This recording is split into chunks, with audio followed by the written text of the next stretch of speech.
মনভি হতাশার নিঃশ্বাস ছাড়ল। এই মিহালের জন্য তাকে কম জ্বালা পোহাতে হয়নি। এখন তাদের মধ্যে আগের মতো বন্ধুত্ব না থাকলেও বিপদে পড়লে দুজন দুজনের পাশে থাকবেই। এখন তাদের মাঝে যা ঝামেলা তা কেবল মুখে মুখে। তো মনে মনে এখনো আগের মতোই বন্ধু আছে তারা, যার জন্য কেউ কারো কাছ থেকে দূরে থাকতে পারছে না। না মিহাল পারছে নিজের সমস্যার কথা মনভিকে না বলে থাকতে, আর না মনভি পারছে মিহালকে সাহায্য না করে থাকতে। দুজনেই এই না পারার দিকে ব্যর্থ। মনভি হার মেনে মিহালকে জিজ্ঞেস করলো, তাহলে তোর সেই শত্রুর বউকে ছলে বলে কৌশলে ফাঁসানোর জন্য কি এখন আমাকে বেরিতে যেতে হবে? দেখ ভাই, আগেই বলে দিলাম, এই ডাক্তারি ছেড়ে আমি কোনো গভীর জলের ফিশ ধরার জন্য বাংলাদেশে যেতে পারবো না। মিহাল আবার ঠোঁট কামড়ে হাসলো, তারপর বলল, আমার কাছে সলিড ইনফরমেশন এসেছে। সেই মেয়েটি নাকি আমার ইউনিভার্সিটিতেই আমার সাবজেক্টেই চান্স পেয়েছে। আমাদের কারো কাছে যেতে হবে না। মাছ ধরার জন্য আমাদেরকে জলে নামতে হবে না। মাছ নিজে থেকেই আমাদের জালে ফেসে যাবে। কথাটি বলেই মিহাল বাঁকা হাসলো। মনভি কেবল পকেটে হাত গুজে দাঁড়িয়ে রইল। ইরফানের চোখে ঘুম নেই। সে ঘরে এসে পায়চারি করছে, কিছুতেই সে নীলাকে প্যারিস যেতে দিবে না। আর সে বিছানার উপর বসে বসে ইরফানের কর্মকাণ্ড দেখছে। তার ভীষণ বিরক্ত লাগছে ইরফানের নীলার জন্য এত আকুলতা দেখে। এত আদিক্ষেতা দেখানোর কি আছে তা তার মাথায় ঢোকে না। সে কণ্ঠে কোমলতা এনে ইরফানের উদ্দেশ্যে বলল, ইরফান জান, এখানে আসো না একটু। ইরফানের মেজাজ এমনিতে বিগড়ে ছিল। এমন সময় আরশির ন্যাকামি তার বিন্দু মাত্র ভালো লাগলো না। বিগড়ে যাওয়া মেজাজ আরও বিগড়ে গেল। সে আরশির দিকে না তাকিয়ে ঝাঁঝালো কণ্ঠে বলল, ও বেশি কথা না বলেই ঘুমিয়ে পড়ো, আমাকে আমার মতো থাকতে দাও। দেখছো এমনিতেই টেনশনে আছি, এমন ভাব করছো যখন তুমি জানোই না নীলা পেরিসে গেছে। কি হতে পারে? নিজে তো কিছু ভাবছো না, অন্তত আমাকে ভাবতে দাও। কথাগুলো বলে ইরফান রুমের বারান্দায় চলে গেল। আরশি তার যাওয়ার পানে চেয়ে রইল। চোখে মুখে তার রাগের ছাপ স্পষ্ট। ইরফান বারান্দায় চলে যেতেই আরশি রেগে বিছানার ওপর থেকে বালিশ মেঝেতে ছুঁড়ে ফেলল। তারপর রাগে ফুঁসতে ফুঁসতে বলল, এই নীলা সব সময় জিতে যায়, তার কাছ থেকে আমি কখনোই কিছু কেড়ে নিতে পারলাম না। ছোটবেলা থেকেই সবার প্রশংসা পেয়ে বড় হয়ে এসেছে, তো চেষ্টা করেও কখনো তার থেকে বেশি ভালো রেজাল্ট করতে পারিনি। সব সময় 5 কি 10 নম্বর কম পেতাম। আরশি চলে গেল অতীতের ভাবনায়। অতীত। আরশি আর নীলা সবে এসএসসি পরীক্ষা শেষ করলো। এখন তারা দুজনেই ফ্রি, তাই সিদ্ধান্ত নিল আজ তারা ঘুরতে যাবে। মূলত আরশি নাকি নীলাকে কিছু একটা বলবে, তার জন্যই দুজন মিলে ঘুরতে গেল। দুজনে মিলে রমনা পার্কে বসে বসে বাদাম খাচ্ছে। নীলা বাদামের খোসা ছাড়াতে ছাড়াতে বলল, কিরে, কিছু বলছিস না যে? কিছু একটা বলবি বলে তো এত তাড়াহুড়ো করে আমাকে এখানে আনলি। এখন মুখে কুলু পেটে বসে আছিস কেন? আরশি কিছুটা লজ্জা পেল নীলার কথায়।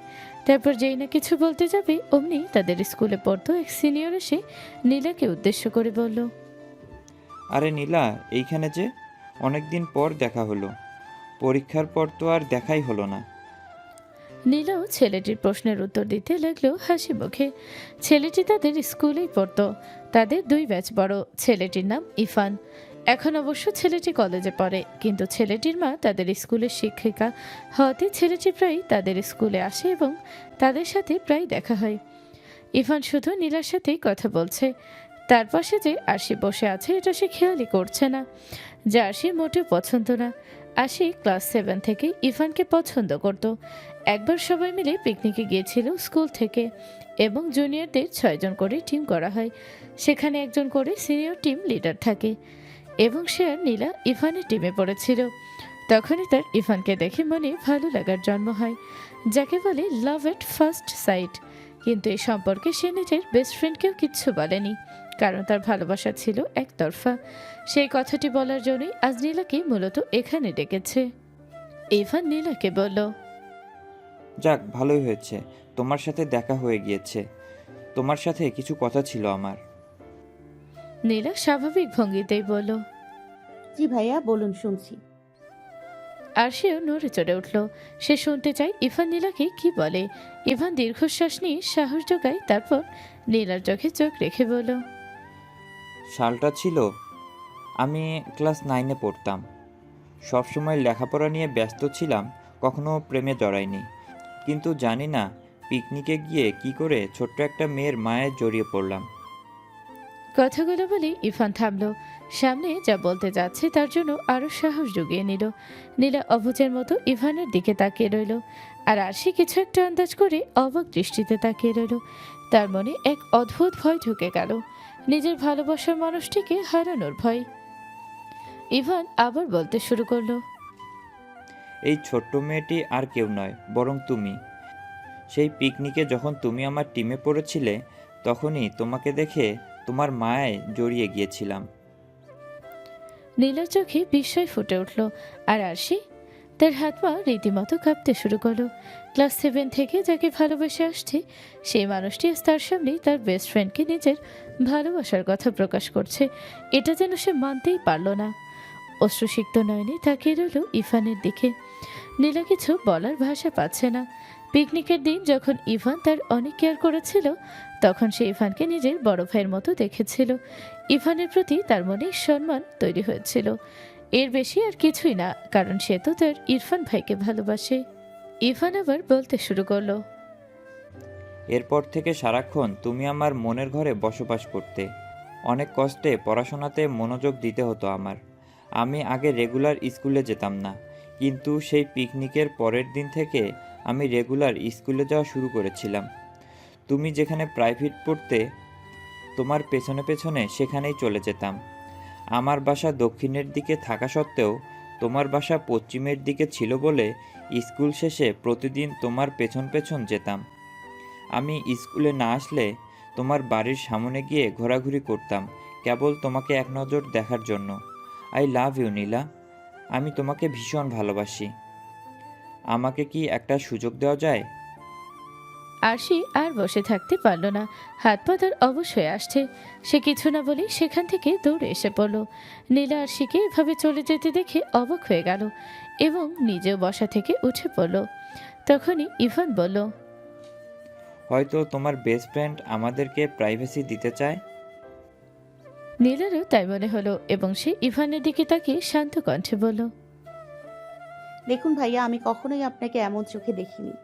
পিকনিকের দিন আপনি অনেক ভালো ব্যবহার করেছিলেন, অনেক কেয়ার করেছিলেন, তাই আপনার জন্য আমার মনে সম্মান জন্মেছিল। আপনাকে নিজের বড় ভাই হিসেবে দেখেছি আমি, আর তাছাড়াও ছোটবেলা থেকে আমার বিয়ে ঠিক হয়ে আছে। আমি আপনাকে আঘাত করতে চাই না, তাই আমাকে ভুলে গিয়ে নতুনভাবে জীবন শুরু করুন। অবশ্যই আল্লাহ আপনার জন্য ভালো কাউকে রেখেছে। আসছি, ভালো থাকবেন। কথাগুলো বলেই নীলা বড় বড় কদমে সেই জায়গা ত্যাগ করলো, আর অশ্রুসিক্ত নয়নে তার যাওয়ার পানে চেয়ে রইল ইরফান। সে সত্যি নীলাকে খুব ভালোবাসত, কিন্তু নীলার খুশির জন্য নীলাকে আর সে বিরক্ত করবে না। আশি বাড়ি ফিরে নিজের ঘরে ঢুকে দরজা লাগিয়ে দিল। চোখ দিয়ে তার অনবরত পানি পড়ছে। তার সামনেই তার ভালোবাসার মানুষ নীলাকে প্রপোজ করেছে। এটা তার সহ্য হচ্ছে না। বিছানার পাশে একটি ছোট্ট টেবিলের ওপর তারা নীলার ছবির ফ্রেম ছিল। আরশি সেই ফ্রেম ধরে মেঝেতে ছুঁড়ে ফেলল। ফ্রেমের কাজ ভেঙে গেল, ফাটল ধরল তাদের দুজনের ছবির মাঝে। কিন্তু কেবল কি তাদের ছবির মাঝেই ফাটল ধরেছে? আরশি নীলার ছবির ওপর পাক রেখে আয়নায় নিজেকে দেখে বলতে লাগলো, তোর থেকে দেখতে কোনো অংশে কম না তো, বরং তোর থেকে অনেক বেশি সুন্দর। আমার চুল কোমরের নিচে পড়ে, এত লম্বা এবং ঘন, গায়ের রং ধবধবে সাদা। তোর মতো বোরকা পরে আন্টি সেজে ঘুরি না সব সময়, ফিটফাট থাকি। তবুও কেন মানুষ তোকে পছন্দ করে? এমনকি আমার ভালোবাসার মানুষটিও তোকে ভালোবাসে। তুই এটা কি করে করতে পারলি নীলা? আমার যে কষ্ট হচ্ছে। আমার ভালোবাসার মানুষটিও আমাকে ভালোবাসে না। তুই কি বুঝিস ভালোবাসার মানুষটি ভালো না বাসলে কেমন লাগে? আল্লাহ, আমার কষ্ট হচ্ছে। আমরা যাকে ভালোবাসি তারা কেন আমাদের ভালোবাসে না?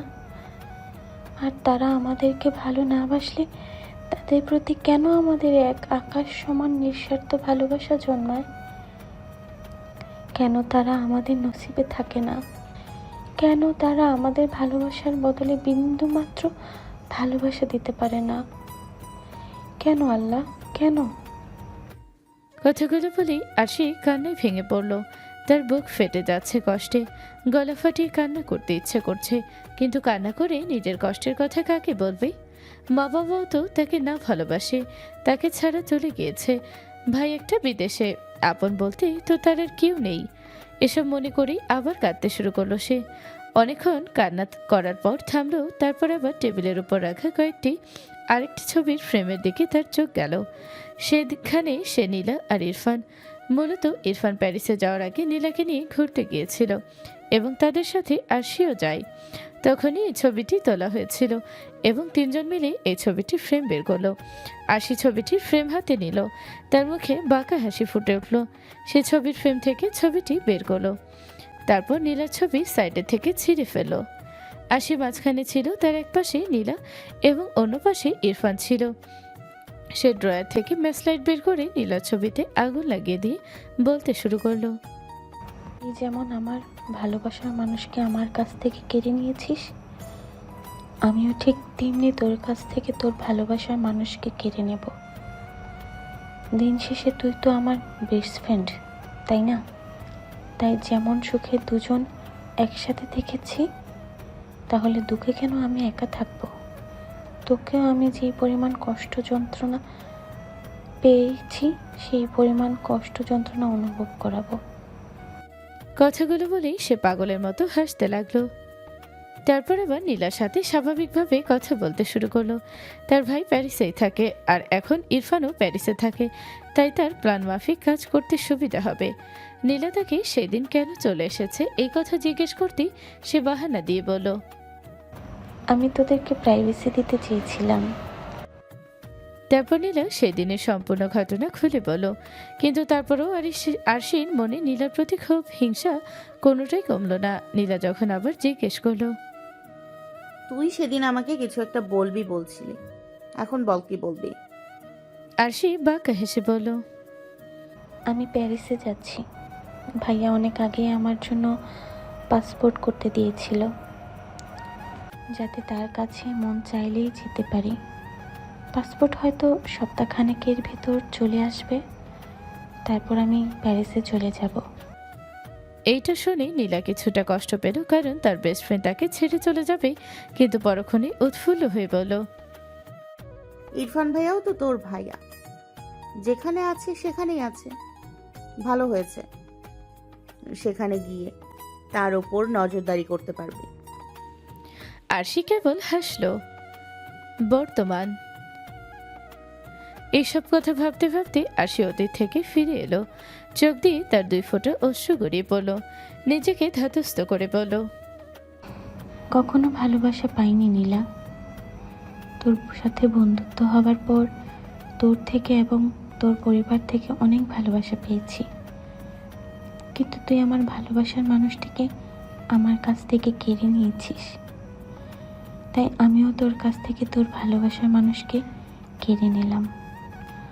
মাঝে মাঝে খুব কষ্ট হয় আমাদের পুরনো দিনের কথা মনে পড়তে, কিন্তু তোর প্রতি যে ক্ষোভ মনে তৈরি হয়েছে তা কখনো আমাকে দুর্বল করে না, বরং তোর প্রতি ঘৃণা আরও জন্মায়। তোর জীবনকে আরও অগোছালো করে দেব আমি। জানি না এই লড়াই কতদিন লড়তে হবে, কিন্তু তবুও আমি হার মানব না। ইরফান বারান্দার চেয়ারে বসে বসে ভাবছে নিজের অতীতের করা কুকাজ। কাকে প্যারিসে ঠকিয়েছিল, কিভাবে ঠকিয়েছিল, সেই সব ভাবতেই গায়ে লোম দাঁড়িয়ে যায় তার। নীলাকে সে হাতছাড়া করতে পারবে না। যেভাবেই হোক নীলার প্যারিসে যাওয়া আটকাতে হবে। সে নিজের মাথার চুল খামচে ধরল এবং একা একা বিড়বিড় করতে লাগলো, কি করে আমি আটকাই? হঠাৎ তার মাথায় একটা দুষ্ট বুদ্ধি আসলো।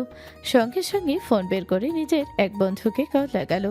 তার বন্ধু কল ধরতেই সে বলল, যত তাড়াতাড়ি সম্ভব কিছু লোকের ব্যবস্থা করো যারা অ্যাক্সিডেন্ট করবে।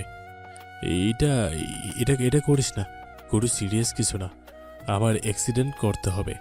সিরিয়াস অ্যাক্সিডেন্ট না, মোটামুটি যাতে ইনজুরি হই এমন। তুই তাড়াতাড়ি লুক জোগাড় কর, যাতে আমি যখন চাই তখনই এটা সম্ভব হয়। তার বন্ধু কিছু জানতে চাইলে সে বলল, যেটা বলছি সেটা কর আগে, সব পরে বুঝিয়ে দেব। বলেই ফোন কেটে দিল। তারপর নিজে নিজেই বলতে লাগলো, অনেক উঁচুতে উঠেছো তুমি নীলা পাখি। তোমার ডানা কিভাবে কেটে তোমার ওরা বন্ধ করতে হয় তা আমি ইরফান মির্জা খুব ভালো করেই জানা আছে। তোমার ওরা বন্ধ করার জন্য না হয় নিজের পা বা হাত ভেঙে কিছুদিন বেঁটে থাকলাম, তাতে আমার কোনো সমস্যা নেই। কিন্তু তোমাকে যেভাবেই হোক নিজের অতীত থেকে অজানা রাখবো আমি। এমনকি তোমার না জানা এক অতীত আছে, সেই অতীত থেকেও আমি অজানা রাখবো। কথাগুলো বলেই সে হাসল। টকবক টকবক করে ঘোড়া ছুটিয়ে যাচ্ছে মিহাল খান। প্রফেসরের পাশাপাশি যদি তার আরেকটি পরিচয় থাকে, সেটা হলো একজন অভিজ্ঞ হর্স রাইডার। হর্স রাইডিং করতে তার বেশ ভালো লাগে। যেখানে এই যুগে এসে সবাই বাইক রাইডিং করে, সেখানে এখনও সে হর্স রাইডিং করতে বেশি স্বাচ্ছন্দ্য বোধ করে। ভার্সেলস বলতে সাধারণত ফ্রান্সের প্যারিসের কাছে অবস্থিত বিখ্যাত প্যালেস অফ ভার্সেলস। প্যালেস অফ ভার্সেলস বা ভার্সেল প্রাসাদকে বোঝানো হয়। সে সেখানে নিজের ঘোড়া দৌড়াচ্ছে, কপাল পেয়ে ঘাম গড়িয়ে পড়ছে। পরনে তার কালো প্যান্ট, অ্যাশ কালারের টি শার্ট এবং তার উপর কালো কালারের জ্যাকেট। খুব জোরে ছোটাচ্ছে সে ঘোড়া। এরকম পর্যাপ্ত সময় নিয়ে প্র্যাকটিস করে সে থামল। খুব সাবধানতা অবলম্বন করে ঘোড়ার ওপর থেকে নেমে পড়ল। তারপর ঘোড়ার মাথায় হাত বুলিয়ে দিয়ে কপালে চুমু খেলো। মা বাবার পর সেটা নরম দিক কেবল মুনফিকে দেখাতো। কিন্তু তাছাড়াও যদি তার নরম দিক সম্পর্কে কারো জানা থাকে, সেটি হলো তার ঘোড়া মুন্স শ্যাডো। কোনো এক রাতের আধারে তার সামনে চাঁদের ছায়া হয়ে এসেছিল এই ঘোড়া, তাই ঘোড়াটির নাম সে দিয়েছে মুন্স শ্যাডো। মুন্স শ্যাডোর সাথে আরও কিছুক্ষণ সময় ব্যয় করে তারপর সেখান থেকে বের হয়ে গেল। এবং সেখান থেকে বের হতে না হতেই তার মুখে আবার সেই আগের গাম্ভীর্য ফুটে উঠল। যেন তাকে দেখলেই যে কোনো মানুষ নিঃসন্দেহে বলতে পারবে তার মধ্যে কোনো অনুভূতি নেই। অনুভূতি তো দূরের কথা, অনুভূতি দিয়েই হৃদয়ে থাকে সেই হৃদয় নেই। কলেজেও তাকে স্টুডেন্ট এবং অন্যান্য তার কলিগরা হার্টলেস হিসেবেই চেনে। অথবা সেলফিশ ম্যান। সে বরাবরই নিজের ভালো আগে বেছে নেয়, কারো কাছে নিজের ভালো দিক সহজে প্রকাশ করে না। তার মতে এগুলো মানুষ সিম্প্যাথি নেওয়ার জন্য করে, কিন্তু সে কারোর সিম্প্যাথি নিতে প্রস্তুত নয়। তার কাছে তার ইগো আগে, অ্যাটিটিউড আগে, তারপর বাকি সব। কিন্তু হ্যাঁ, সব থেকে গুরুত্বপূর্ণ বিষয় হলো সে যতই হৃদয়হীন হোক এবং স্বার্থপর মানুষ হোক, নিজের স্বার্থ খুঁজতে গিয়ে কখনোই অন্য কারো ক্ষতি করেনি। মিহাল নিজের ব্ল্যাক মার্সিডিজে উঠে বসলো। তারপর তার ফোনে কল এলো। ফোনের স্ক্রিনে নাম্বার দেখে বাঁকা হাসলো। এই কলেরই সে অপেক্ষা করছিল। ফোন লাউড স্পিকারে দিয়ে গাড়ি চালাতে লাগলো। অপর পাশের ব্যক্তিটি বলল, বস, আমি আমার লোকদের দ্বারা যতটুকু জানতে পেরেছি ততটুকুর ভেতর একদম কনফার্ম হয়ে বলছি যে মেয়েটির ফ্লাইট আগামীকাল সন্ধ্যায়। মিহালের ঠোঁটে স্মিত হাসি ফুটে উঠল। সে ঠোঁটের হাসি বজায় রেখে বলল, ওয়েল ডান। যে করেই হোক মেয়েটি যেন একদম নিরাপদভাবে এখানে পৌঁছায়। কেউ যদি কোনো রকম বাধা দেওয়ার চেষ্টা করে তাহলে প্রয়োজন পড়লে তাকে পথ থেকে সরিয়ে দিবে। কিন্তু হ্যাঁ, জানে মারবে না। সেটার জন্য তো আমি আছি। কিন্তু মেয়েটি যে কোনো হালে যেন সঠিক সময় নিজের ফ্লাইট পেয়ে যায়। অপর পাশের ব্যক্তিটি ওকে বস বলে ফোন কেটে দিল। মিহাল বাঁকা হেসে বলল, অনেক লুকোচুরি খেলেছিস তুই আমার সাথে। আমার কাছের মানুষ হয়ে তারপর আমাকে ঠকিয়েছিস। আমিও তোর কাছের মানুষের মাধ্যমে তোকে ঠকাবো।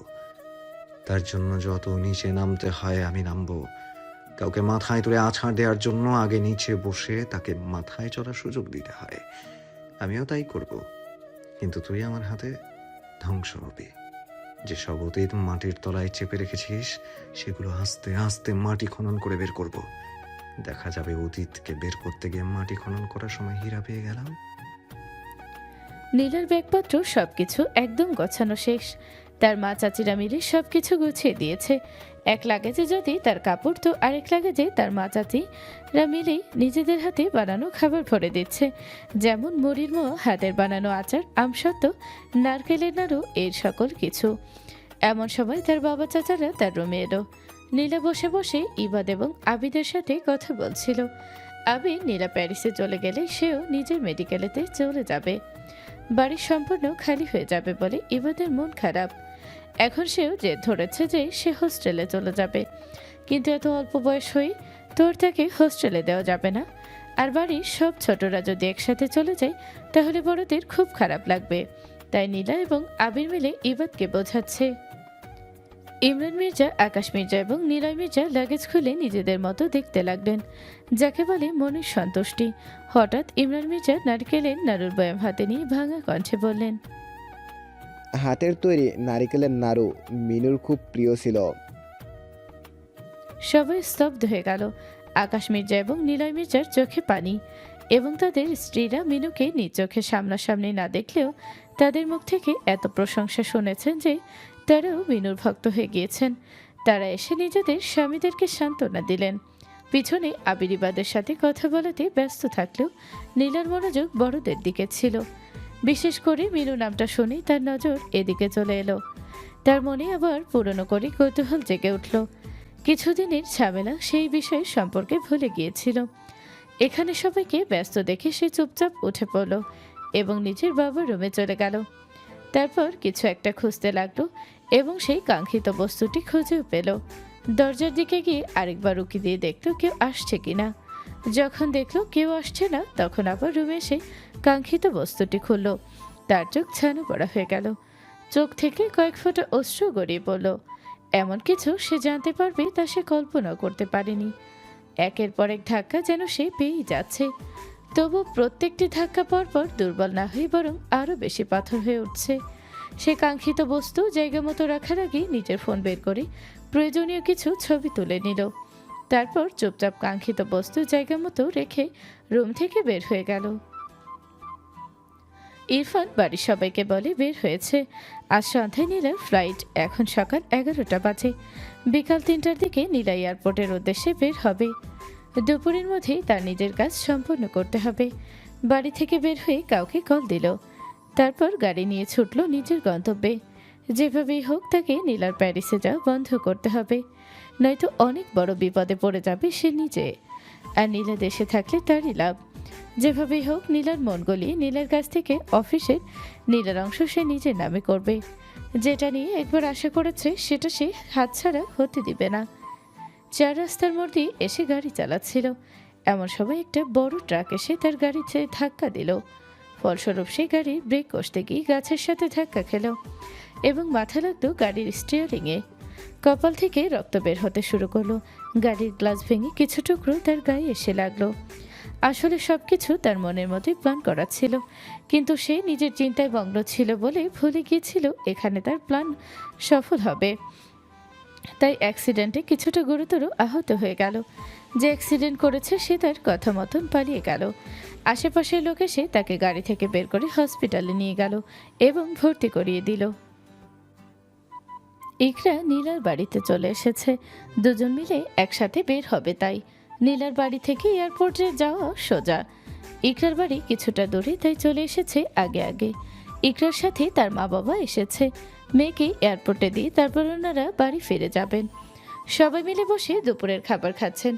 দুপুরের খাবার খেয়ে কিছুক্ষণ জিরিয়ে সবাই এয়ারপোর্টের উদ্দেশ্যে রওনা হবেন। আরশিয়া নিচে খেতে এলো না, কারণ নীলার প্রতি সবার আদি খেতে তার পছন্দ হবে না। সবাই খাওয়া শেষ করে ড্রয়িং রুমের সোফায় বসলো। বড়রা মিলে দুই মেয়েকে এটা সেটা বোঝাচ্ছে, যেহেতু প্রথমবার দেশের বাহিরে যাবে একা একা। এমন সময় ইমরান মির্জার ফোনে কল আসলো। তিনি কল ধরতে কেউ একজন বলল। কথাটি শুনেই ইমরান মির্জার হাত থেকে ফোন মেঝেতে পড়ে গেল। অস্পষ্ট স্বরে কেবল বললেন, ইরফানের অ্যাক্সিডেন্ট হয়েছে। সঙ্গে সঙ্গে ড্রয়িং রুমে নীরবতা নেমে এলো। সবার চোখে মুখে আতঙ্কের ছাপ ফুটে উঠল। নীলা কিছুটা স্তব্ধ হয়ে গেল এমন কথা শুনে। মনের ভেতর এক অদ্ভুত অনুভূতি হলো, কিন্তু এই অনুভূতির নাম জানা নেই তার। এমন না যে তার এই কথা শুনে ভালো লেগেছে, কিন্তু হ্যাঁ, কোন দিক দিয়ে খারাপ লাগছে না। আগে নীলা হলে হয়তো এতক্ষণে কান্নাই ভেঙে পড়তো এই কথা শুনে, কিন্তু এখন তার এতটাই খারাপ লাগছে যতটা একজন অপরিচিত মানুষের খারাপ খবর শুনেও লাগে, কিন্তু এর বেশি তার খারাপ লাগছে না। ইরিন আক্তার যতই ছেলের ওপর রাগ করে থাকুক না কেন, ছেলের অ্যাক্সিডেন্টের কথা শুনে তিনি কান্নায় ভেঙে পড়লেন। তার যারাও তাকে একদিক দিয়ে সামলাচ্ছে তো আরেক দিক দিয়ে নিজেদের চোখের পানি ছড়াচ্ছে। যত যাই হোক, ইরফান বাড়ির বড় ছেলে ছিল। একটু আগেও যে বাড়িতে হাসি তামাশার শব্দ ছিল, এখন সে বাড়িতে কান্নার শব্দ। আরশি কান্নার শব্দ শুনে নিজের রুম থেকে বের হয়ে এলো। হলরুমের এমন অবস্থা দেখে সে কিছুটা অবাক হলো। কিছু না বলে উপর থেকে নিচে নেমে এলো। নিলয় মির্জা বলল, ভাই, এখন কান্নাকাটি করে তো লাভ নেই। আমাদের আগে হসপিটালে গিয়ে দেখতে হবে ইরফান এখন কেমন আছে। আরশি কিছুই বুঝতে পারল না। সে কৌতূহল দমিয়ে রাখতে না পেরে জিজ্ঞেস করলো, ইরফানের কি হয়েছে? নিলয় মির্জা বলল, এইমাত্র হসপিটাল থেকে কল এসেছিল ইরফানের নাকি অ্যাক্সিডেন্ট হয়েছে। আরশি অবাক হয়ে গেল। ইরফান যখন বাসা থেকে বের হয় তখন তার ঠোঁটে আরশি রহস্যময় হাসি দেখেছিল। আর আরশি খুব ভালো করেই জানে যে ইরফান যেভাবেই হোক নীলাকে প্যারিস যাওয়া থেকে আটকাবে। তাই আরশি বুঝতে সময় লাগলো না যে এইসব ইরফানের করা কারসাজি। নীলা দাঁড়িয়ে দাঁড়িয়ে আরশির রিয়াকশন দেখছিল। সে ভেবেছিল আরশি হয়তো কান্না করবে, কিন্তু আরশিকে কোনো প্রতিক্রিয়া করতে না দেখে নীলার খটকা লাগলো। তারপর সেই রাতে ইরফান তাকে প্যারিস যাওয়ার জন্য বারবার নিষেধ করেছিল, আর ইরফান এবং আরশি তারাও প্যারিসে ছিল। তারপর নীলা নিজের বাবার ঘরে যে কাঙ্ক্ষিত জিনিস পেয়েছিল সেই জিনিস সম্পর্কে সম্পূর্ণ জানতে তাকে প্যারিস যে করেই হোক যেতেই হবে। সেখানে গেলেই সকল রহস্য ভেদ করতে পারবি সে। তাই নীলা তার বুদ্ধির মাধ্যমে বুঝতে পারল এখানে কিছু একটা খটকা আছে। হঠাৎ ইরফানের অ্যাক্সিডেন্ট তার ঠিক হজম হচ্ছে না, আর এবার সে কোনো ছলচাতুরিতে পা দিবে না।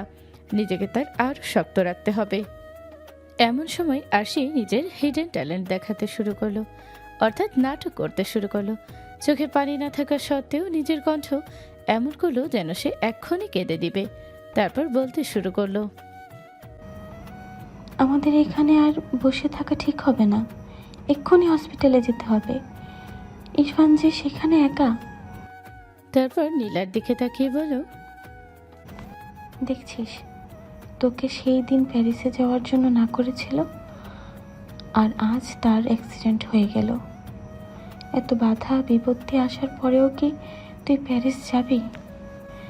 তাই আর দেরি না করে চল হসপিটালে যাই। সবাই অবাক হয়ে গেল, কারণ এখন যদি নীলা হসপিটালে যায় তাহলে তার এয়ারপোর্টে আসতে দেরি হয়ে যাবে, আর এয়ারপোর্টে আসতে দেরি হলে তার ফ্লাইট মিস হয়ে যাবে। কারণ হসপিটালের রোড বাম দিকে আর এয়ারপোর্টের রোড ডান দিকে। তাই এখন যদি নীলা হসপিটালে যায় তখন তার এয়ারপোর্টের রাস্তা উল্টো হয়ে যাবে। তখনই নীলা আরশিকে বলল, আমি যদি এখন হসপিটালে যাই তাহলে আমার ফ্লাইট মিস হয়ে যাবে, তাই আমি যেতে পারবো না। তার এই কথা শুনে আরশির মাথায় যেন আকাশ ভেঙে পড়ল। নীলা নাকি হাসপাতালে যাবে না, যেখানে তার প্রাণপ্রিয় ইরফান ভাই ভর্তি।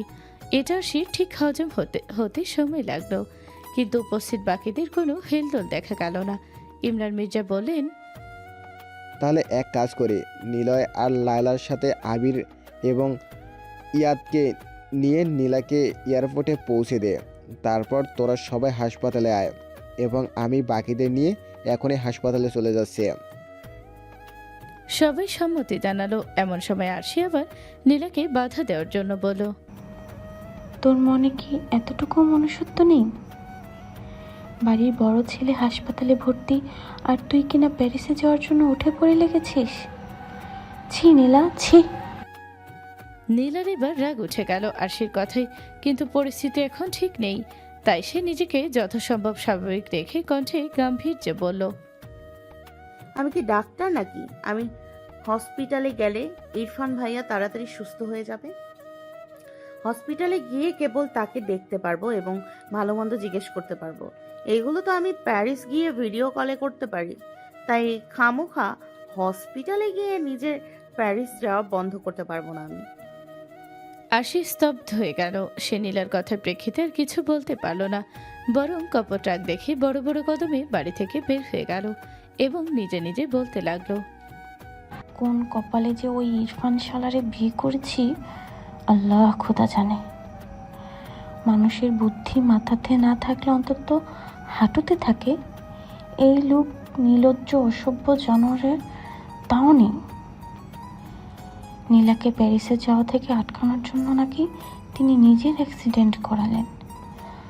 আহ, কি বুদ্ধিমান ব্যক্তিটা এসেছে আমার দুনিয়াতে। এমন বুকা এই অসভ্য শয়তান ব্যাডারে গালি দিয়া নিজের পাপ করে লাভ নাই। এতই যেহেতু নীলাকে প্যারিসে যাওয়া থেকে আটকানোর ইচ্ছা ছিল, তাহলে প্রয়োজনে নীলার অ্যাক্সিডেন্ট করাতো, তা না করে বলদের মতো নিজের অ্যাক্সিডেন্ট করিয়েছে। যা মন চায় তাই করুক, আমি কারোর সেবা করতে পারবো না। ইমরান মির্জা নিজের স্ত্রী, ছোট ভাই এবং তার স্ত্রীকে নিয়ে নীলার মাথায় হাত বুলিয়ে দিয়ে বাড়ি থেকে বের হয়ে পড়লেন হসপিটালের উদ্দেশ্যে। বাড়িতে রয়ে গেল নীলা, তার মা বাবা, ইবাদ, আবির এবং ইকরা ও তার মা বাবা। ইকরা কেবল অবাক নয়নে নীলাকে এতক্ষণ যাবৎ দেখছিল। তার এই নীলাকে চিনতে অনেকটা কষ্ট হচ্ছে। আগে নীলা থাকলে এতক্ষণে নিজের ইরফান ভাইয়ের অ্যাক্সিডেন্টের কথা শুনে পাগলের মতো কান্না করতে করতে অজ্ঞান হয়ে যেত কয়েকবার। কিন্তু এই নীলা কেমন পাথরের মতন দাঁড়িয়ে আছে, যেন তার ভেতরে কোনো অনুভূতি নেই, অথচ কতটাই না পাগলামি করেছিল কোনো এককালে। ইকরা কেবল দীর্ঘ নিঃশ্বাস ছাড়ল। মিহান নিজের কেবিনে বসে পেটে হাত চেপে নিজের ইচ্ছা মতো হাসছে। হাসতে হাসতে তার চোখ দিয়ে পানি বের হয়ে পড়ল। তার ডেস্কের উপর ফোন লাউড স্পিকারে ছিল। ফোনের অপর প্রান্তে থাকা ব্যক্তি তাকে একটি খবর শুনিয়েছে এবং সেই খবর শুনেই সে এভাবে হাসছে। সেই কাঙ্ক্ষিত ব্যক্তিটি তার এমন হাসি দেখে বিভ্রান্ত হয়ে গেল, কারণ তার জানা মতে সে যার জন্য কাজ করে সে ব্যক্তিটি হৃদয়হীন। তাকে কেউ হাসাতে দেখেনি বা হাসতে দেখেনি। তার ছোটে কেবল থাকতো রহস্যময় হাসি। আজ সে ব্যক্তি গগন ফাটারও হাসি দিচ্ছে, যাক অবিশ্বাস্য। মিহাল হাসতে হাসতে বলল, কাহিনী কি? নিজের স্ত্রী যাতে প্যারিস আসতে না পারে তার জন্য নিজের অ্যাক্সিডেন্ট করিয়েছে। এমন বলদ মানুষ এই পৃথিবীতে এখনো আছে, অথচ এই বলদ মানুষ মিহাল খানের মতো হার্টলেস মানুষকে ঠকিয়ে কত সুন্দর পালিয়ে গেল। আমি এই বলদের ওপর হাসবো নাকি এই বলদ দ্বারা আমি প্রতারিত হয়েছি তাই নিজের উপর হাসবো? যাই হোক, ওর হাত পা ভেঙে গেলে সেটির ব্যান্ডেজ লাগানো সহ একটি ছবি চাই আমার। সেটি আমি বড় ফ্রেম আকারে বের করব এবং বাংলাদেশে এখন আর কোনো কাজ নেই, প্যারিস চলে এসো। ফোনের অপর পাশের ব্যক্তিটি কেবল জবাবে ইয়েস স্যার বলছে। ফোন কেটে দিল। মিহান নিজের হাসি কন্ট্রোলে এনে আবার সেই আগের ভয়ঙ্কর রূপে ধারণ করলো। তারপর বাঁকা হেসে বলল, ও হে নীলাঞ্জনা, আমি জানি না কি করে এই সত্য মিথ্যা লড়াইয়ে তুমি এলে, কিন্তু যেহেতু তুমি এসেছো তাই তোমাকেও লড়াইয়ে অংশগ্রহণ করতেই হবে। তবেই তো খেলা জমবে। তোমার মাধ্যমেই তোমার স্বামীর সর্বনাশ করব আমি, যেমন সে আমার সর্বনাশ করার চেষ্টা করেছিল। কিন্তু সব থেকে বেশি কষ্ট লাগছে আমার মনভীর কথা ভেবে। ডক্টর মনভীর এতটা খারাপ দিন এসেছে যে কিনা এখন বিবাহিত মহিলার সাথে প্রেমের নাটক করবে। কথাগুলো বলে মিহাল আবার হাসিতে ফেটে পড়ল, আর যেন আজ হাসি থামছে না। ইরফান যে খুব গুরুতরভাবে আহত হয়েছে এমন কিছুই নয়, কেবল তার কপাল ফেটে গিয়েছে, যার ফলে কপালে ব্যান্ডেজ লাগাতে হয়েছে। হাত পা ছুলে যাওয়ার কারণে সেখানে ব্যান্ডেজ লাগানো হয়েছে। সে হাসপাতালের বেডে শুয়ে শুয়ে ভাবছে কখনই খুশির খবর শুনতে পারবে যে নীলা প্যারিসে যায়নি। এমন সময় তার রুমে হুড়মুড়িয়ে ঢুকে পড়ল মির্জা পরিবারের সকলে। ইরফান তাদেরকে দেখতে পেরে নিজের মুখের হাসি লুকানোর চেষ্টা করল এবং সে খুব অসুস্থ এমন ভাব নিতে লাগলো। আর সে দরজার এক কোণায় দাঁড়িয়ে থেকেই তার ভাবভঙ্গিমা দেখছে, কারণ একটু পরেই ইরফানের এমন ভাব থাকবে না যখন সে শুনবে নীলা এখনো এখানে না এসে প্যারিসে যাওয়ার জন্য এয়ারপোর্টে চলে গেছে। ইরিন আক্তার ছেলের পাশে এসে বসে কান্নায় ভেঙে পড়লেন এবং ছেলের মাথায় হাত বুলিয়ে দিতে লাগলেন। ইরফান আগে পাশে তাকিয়ে নীলাকে খুঁজতে লাগলো। আরশিতা বুঝতে পেরে ঠোঁট কামড়ে হাসলো এবং বলল, নীলা প্যারিসে যাওয়ার জন্য এয়ারপোর্টে গিয়েছে, তাই হাসপাতালে আসেনি। এতক্ষণে হয়তো তারা সবাই এয়ারপোর্টে পৌঁছে গিয়েছে, আর ঘন্টাখানেক পর তার ফ্লাইট। ইরফান সঙ্গে সঙ্গে শোয়া থেকে উঠে বসলো। সবার দৃষ্টি ইরফানের দিকে। আর ইরফানের এমন চেহারা দেখে বাঁকা হাসলো। অন্যকে আটকাতে গিয়ে এখন নিজেই হাসপাতালে আটকে গেছে ইরফান। ইরফান কিছু বলতে যাবে তার আগেই তার বাবা চাচারা মিলে তাকে আবার বিছানায় শুয়ে দিলেন এবং বললেন তাকে রেস্ট নিতে। ইরফান শুয়ে থেকে যেই না কিছু বলতে যাবে অমনি তার চাচা তার চাচি তার মুখে টুপ করে চুইংগাম ভরে দিল। আসলে ইরফানের অভ্যেস ছোটবেলা থেকে যখন সে অসুস্থ থাকবে তখন সে শুয়ে শুয়ে চুইনগাম চিবায়। তাই তার চাচি হাসপাতালে আসার আগে চুইনগাম কিনে নিয়ে এসেছেন। এখন একের পর এক করে 4টা চুইনগাম ভরে দিলেন ইরফানের মুখে। ইরফান বেচারা এখন কথা বলতে পারছে না। আর সে না চাইতেও ইরফানের এমন নাজেহাল অবস্থা দেখে ভীষণ হাসি পাচ্ছে। নিজের হাসি চেপে রাখতে না পেরে কেবিন থেকে বেরিয়ে গেল সে। ইরফান তো একদম স্তব্ধ হয়ে গেল।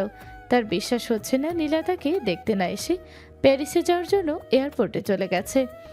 এখন যদি সে নীলাকে আটকানোর জন্য এয়ারপোর্টের উদ্দেশ্যে রওনাও দেয়, তার পৌঁছাতে পৌঁছাতে নীলার ফ্লাইট ছেড়ে দিবে। সে এখন চুইনগাম চাবাতে চাবাতে হতাশার নিঃশ্বাস ছাড়ল। মিহাল ইউনিভার্সিটিতে লেকচার শেষ করে বাড়ি ফিরল। অ্যাপার্টমেন্টে প্রবেশ করেই দেখল তার মা ড্রয়িং রুমের সোফায় থুতনিতে হাত রেখে বসে আছে। মিহাল এসে নিজের মায়ের পাশে বসল। ইসরাতুল নিজের ছেলের দিকে ছলছল চোখে তাকিয়ে নরম স্বরে বললেন, তোর বাবা তার পরিবারের একমাত্র সন্তান বলে তুই কখনোই কোনো চাচা জ্যাঠার ভালোবাসা পাসনি, কিন্তু আমার কারণে তুই তোর মামাদের ভালোবাসা থেকে বঞ্চিত হলি। হিসেবে তুই বড় ছেলে, অথচ তুই তোর মামাদের ভালোবাসা পেলি না, তাও তোর তিনটে মামা। কথাগুলো বলে নিজের ওড়না দিয়ে মুখটা চেপে ধরলেন কান্না আটকানোর জন্য এবং সেখান থেকে উঠে নিজের ঘরের দিকে চলে গেলেন। মিহাল নিজের মায়ের যাওয়ার দিকে তাকিয়ে একটা দীর্ঘ নিঃশ্বাস ছাড়ল। না সে নিজের মায়ের কষ্ট দেখতে পাচ্ছে, আর না পারছে নিজের মায়ের কষ্ট কমিয়ে দিতে। সে তো একবার চেষ্টা করেছিল, কিন্তু সে নিজেই ঠকে গেছে। সে চলে গেল অতীতের ভাবনায়, যেখানে তাকে তার বাবা বলেছিল। অতীত। ইসরাতুলের পুরো নাম ইসরাতুল মিনা মির্জা। সে হলো মির্জা পরিবারের সবচেয়ে ছোট মেয়ে এবং ভাইদের জানের টুকরো।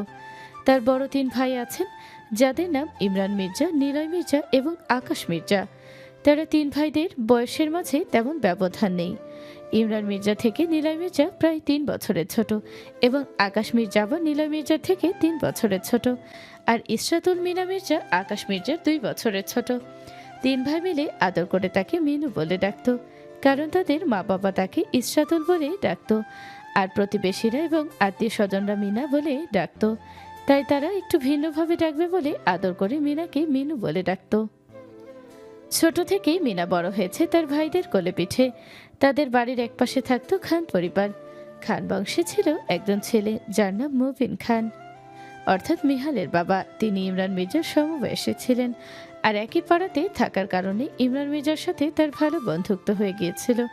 ফলস্বরূপ মুবিন খান ছিলেন ইমরান মির্জার বন্ধু এবং প্রায়শই তিনি মির্জা বাড়িতে আসতেন। আর তাদের বাড়ির পাশের বাড়ি ছিল চৌধুরী বাড়ি। তাদের ছিল এক মেয়ে, যার নাম ছিল মিনু চৌধুরী, অর্থাৎ মুনভির মা। তিনি ইসরাতুল মিনা মির্জার সমবয়সী ছিলেন। তারা একই তারিখে জন্মগ্রহণ করেছিলেন, কিন্তু মাস ছিল আলাদা। মিনু চৌধুরী কয়েক মাসের বড় ছিলেন ইসরাতুল মিনা মির্জা থেকে। তারা দুজন একসাথে বেড়ে উঠেছেন, আর তাদের নামে অনেকটাই মিল। একজন মিনু তো আরেকজন মিনা, যাকে তার ভাইরা আদর করে মিনু বলেই ডাকত। অনেক সময় তো এমন হয়েছে যে তারা দুজন যদি একসাথে বসে আছে, আর সেই সময় যদি কেউ মিনু বলে ডেকেছে, তাহলে দুজনে একসাথেই তাকিয়েছে। সময়ের সাথে সাথে হয়ে গেছে দুজনের বেস্ট ফ্রেন্ড। মুবিন খানের যখন বয়স ছিল 22, তখন ইসরাতুল মিনার বয়স ছিল 14। তখন থেকেই মুবিন খানের মিনাকে মনে ধরেছিল, কিন্তু বয়সের ব্যবধানে এবং বন্ধুত্বের খাতিরে তিনি নিজের মনের আশা মনে রেখেছিলেন। তিনি চাইতেন মিনা যখন বড় হবে তখন তিনি নিজের অনুভূতি প্রকাশ করবেন। আর তার ছিল আরেক বেস্ট ফ্রেন্ড, যার নাম ছিল শাহরিয়ার মামুন।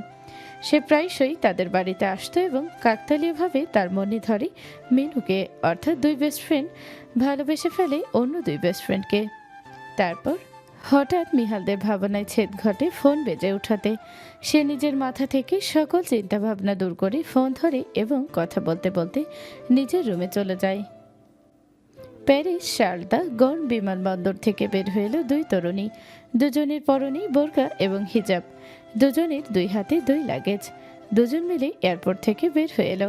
উদ্দেশ্য এখন তাদের ক্যাব নিয়ে প্যারিসের 7ম অ্যারেঞ্জমেন্টে যাওয়া, অর্থাৎ আমেরিকান ইউনিভার্সিটি অব প্যারিস। তো সেখানেই তার আগে ইউনিভার্সিটির হেডের সাথে মেল আদান প্রদান করে সব জেনে নিয়েছিল সেখানে কোথায় কোথায় তারা থাকতে পারবে। সব বুঝে তারা দুজন মিলে একটি অ্যাপার্টমেন্ট নিল। আগে সেটার জন্য অ্যাডভান্স পেমেন্ট করে ফেলেছিল। নীলা যেহেতু পরিবারের সাথে আগে আউট অফ কান্ট্রি চলাফেরা করেছে, তাই তার এখানে চলাফেরা করতে অসুবিধা হচ্ছে না।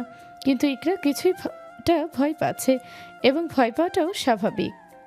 নীলা তাকে ভরসা দিয়ে বলল, ভয় পাওয়ার কিছু নেই, আমি তো আছি। এতে ইকরার ভয় কমে এলো। ক্যাব আসতেই তারা উঠে পড়ল এবং দুজনেই গাড়ি জানালা দিয়ে বাহিরের সুন্দর দৃশ্য মুগ্ধ নয়নে দেখতে লাগলো।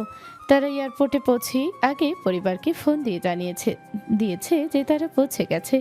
তার মাঝে নীলার আর ইরফানের সাথে কথা হয়নি। যখন বাংলাদেশে ছিল তখন ফ্লাইটে ওঠার আগে ফোন করে কেবল নিজের চাচা চাচিদের কাছ থেকে বিদায় নিয়েছিল, কিন্তু একবারও ইরফানকে দেখতে চায়নি। ভাঙায় নাই নিজের মুখ দেখা এবং চলার সময় কালো বিড়ালের পথ কাটা দুটি তার কাছে কুসংস্কার লাগলে এখন তার মতে ইরফান যদি কোনো বস্তু হয় তাহলে সেটা হলো ভাঙা আয়না, এবং কোনো প্রাণী হলেই কালো বিড়াল, যে দুটি শুভ কাজে বাধা হয়ে দাঁড়ায়। তাই নিজের স্বপ্ন পূরণ করার পথে সে কোনো বাধা রাখল না। এর জন্যই বাংলাদেশ থেকে ফ্লাইটে ওঠার আগে সে ইরফানের সাথে কথা বলেনি। সে জায়গায় ইরফানের চেহারা দেখা তো অনেক দূরের কথা। আর এমনিতেও ইমরান মির্জা জানিয়ে দিয়েছিলেন যে ইরফানের তেমন গুরুতর কিছু হয়নি, কেবল হাত পা ছুলে গিয়েছে এবং কপাল কেটে গিয়েছে। এসব শুনে তার আর ইচ্ছে করেনি ইরফানের সাথে কথা বলার। তার কাছে দুধের দুধ এবং পানির পানি হয়ে গিয়েছে যে ইরফান এসব নাটক করেছে, কিন্তু সে এখনও এটা বের করতে পারেনি যে ইরফান কেন তার প্যারিসে যাওনি এত চিন্তিত ছিল। তার মানে এমন কিছু আছে যা ইরফান জানে, কিন্তু সে জানে না, এবং তাকে যে করে হোক সত্যটা জানতে হবে। ইরফানকে সেদিনই হসপিটাল থেকে ডিসচার্জ করে দিয়েছিল, কিন্তু তার শরীরের ক্ষত থেকে বড় ক্ষত হয়েছিল তার মনে। সে কোনোভাবেই নীলার উপেক্ষা মেনে নিতে পারছিল না।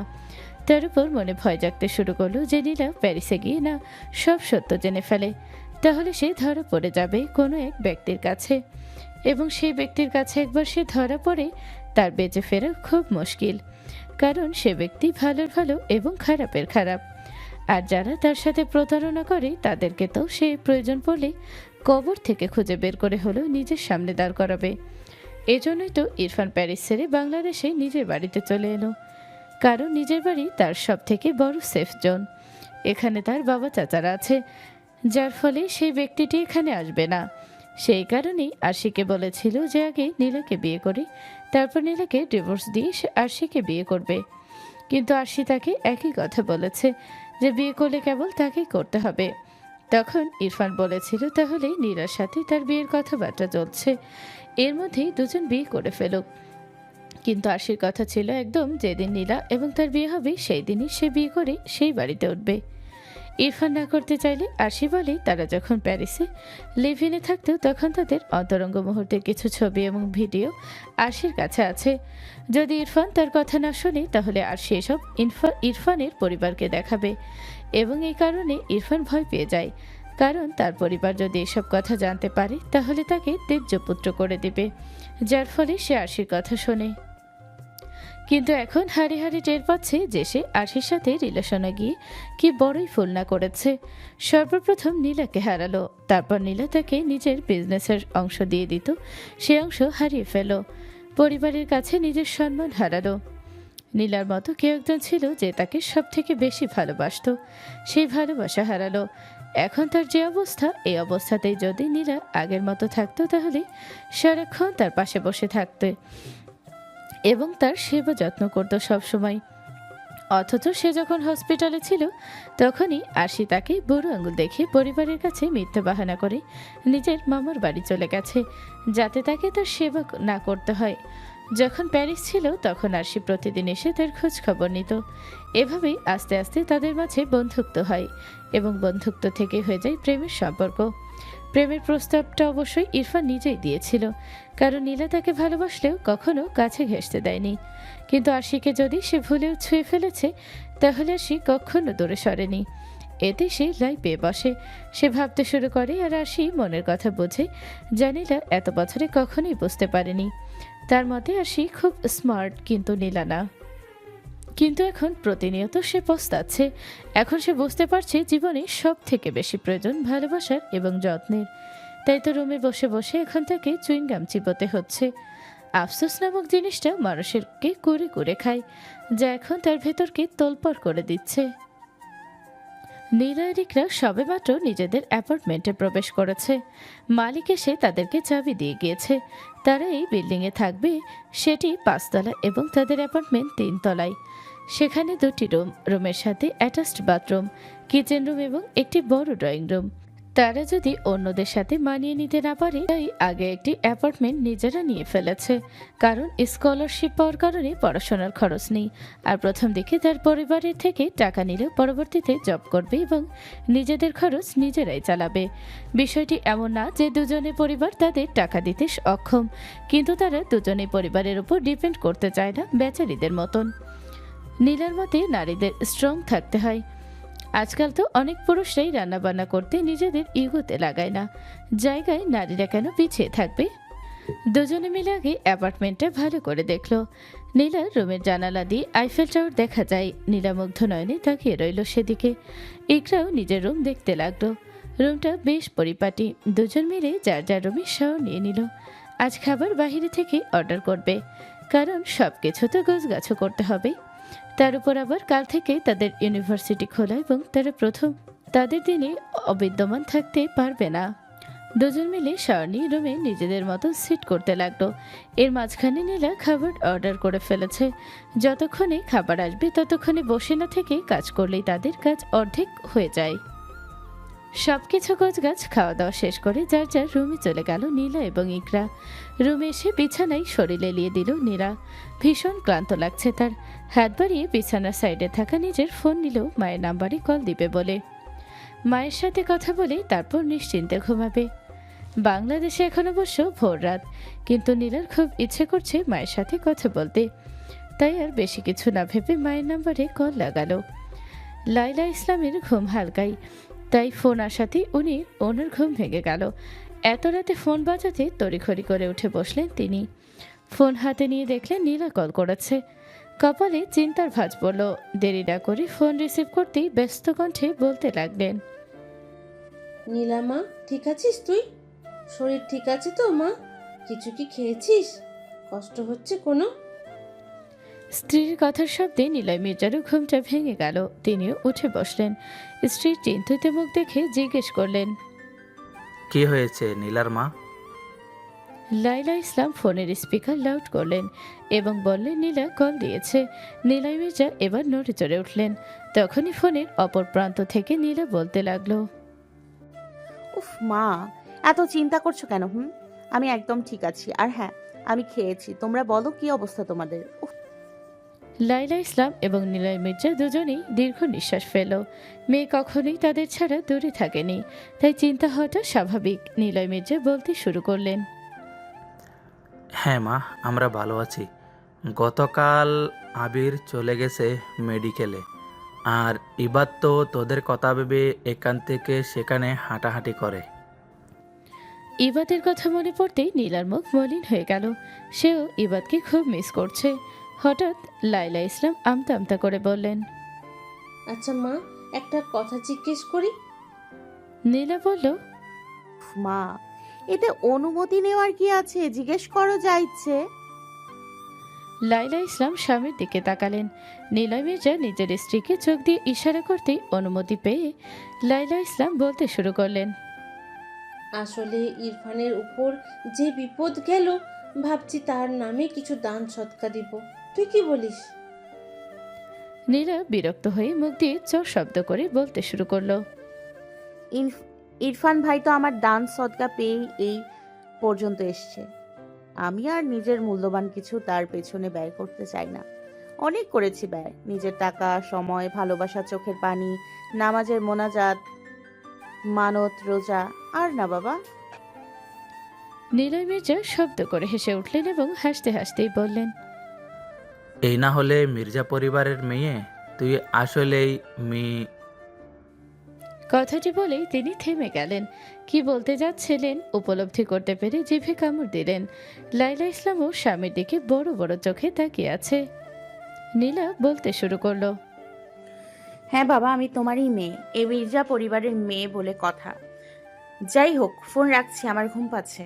কাল একেবারে ইউনিভার্সিটি থেকে ফিরে কল করব, কেমন? লাইলা ইসলাম বললেন।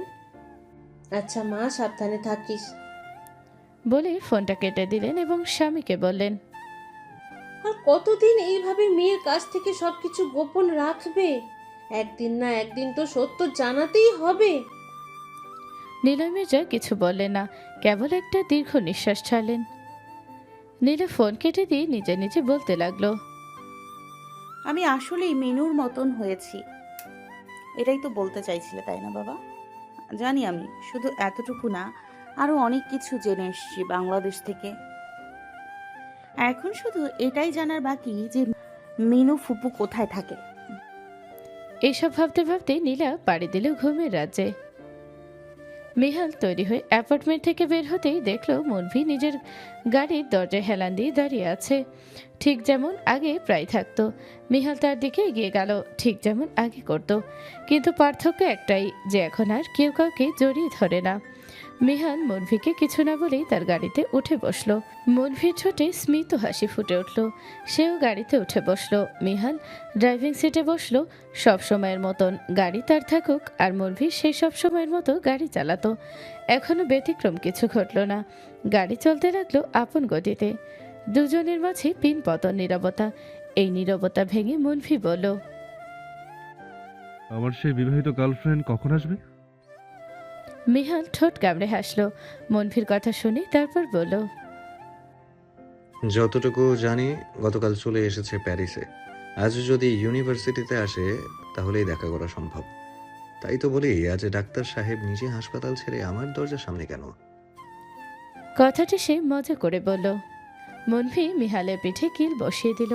মিহাল আর্তনাদ করে উঠল। মুনভি দাঁতে দাঁত চেপে বলল, শালা, তুই যেভাবে বলছিস যেন আমি আগে কখনো তোর বাড়িতে আসিনি। ওই বিয়েটা বেডিরে দেখতে আসবো আমি আজব? তোর স্মৃতিশক্তি লোপ পেয়েছে নাকি? আমি বুঝি না, তুই ইউনিভার্সিটির প্রফেসর কি করে আছিস এখনো? ভয় হয় কবে জানি তোর চাকরি চলে যায়। মিহাল শব্দ করে হেসে উঠল।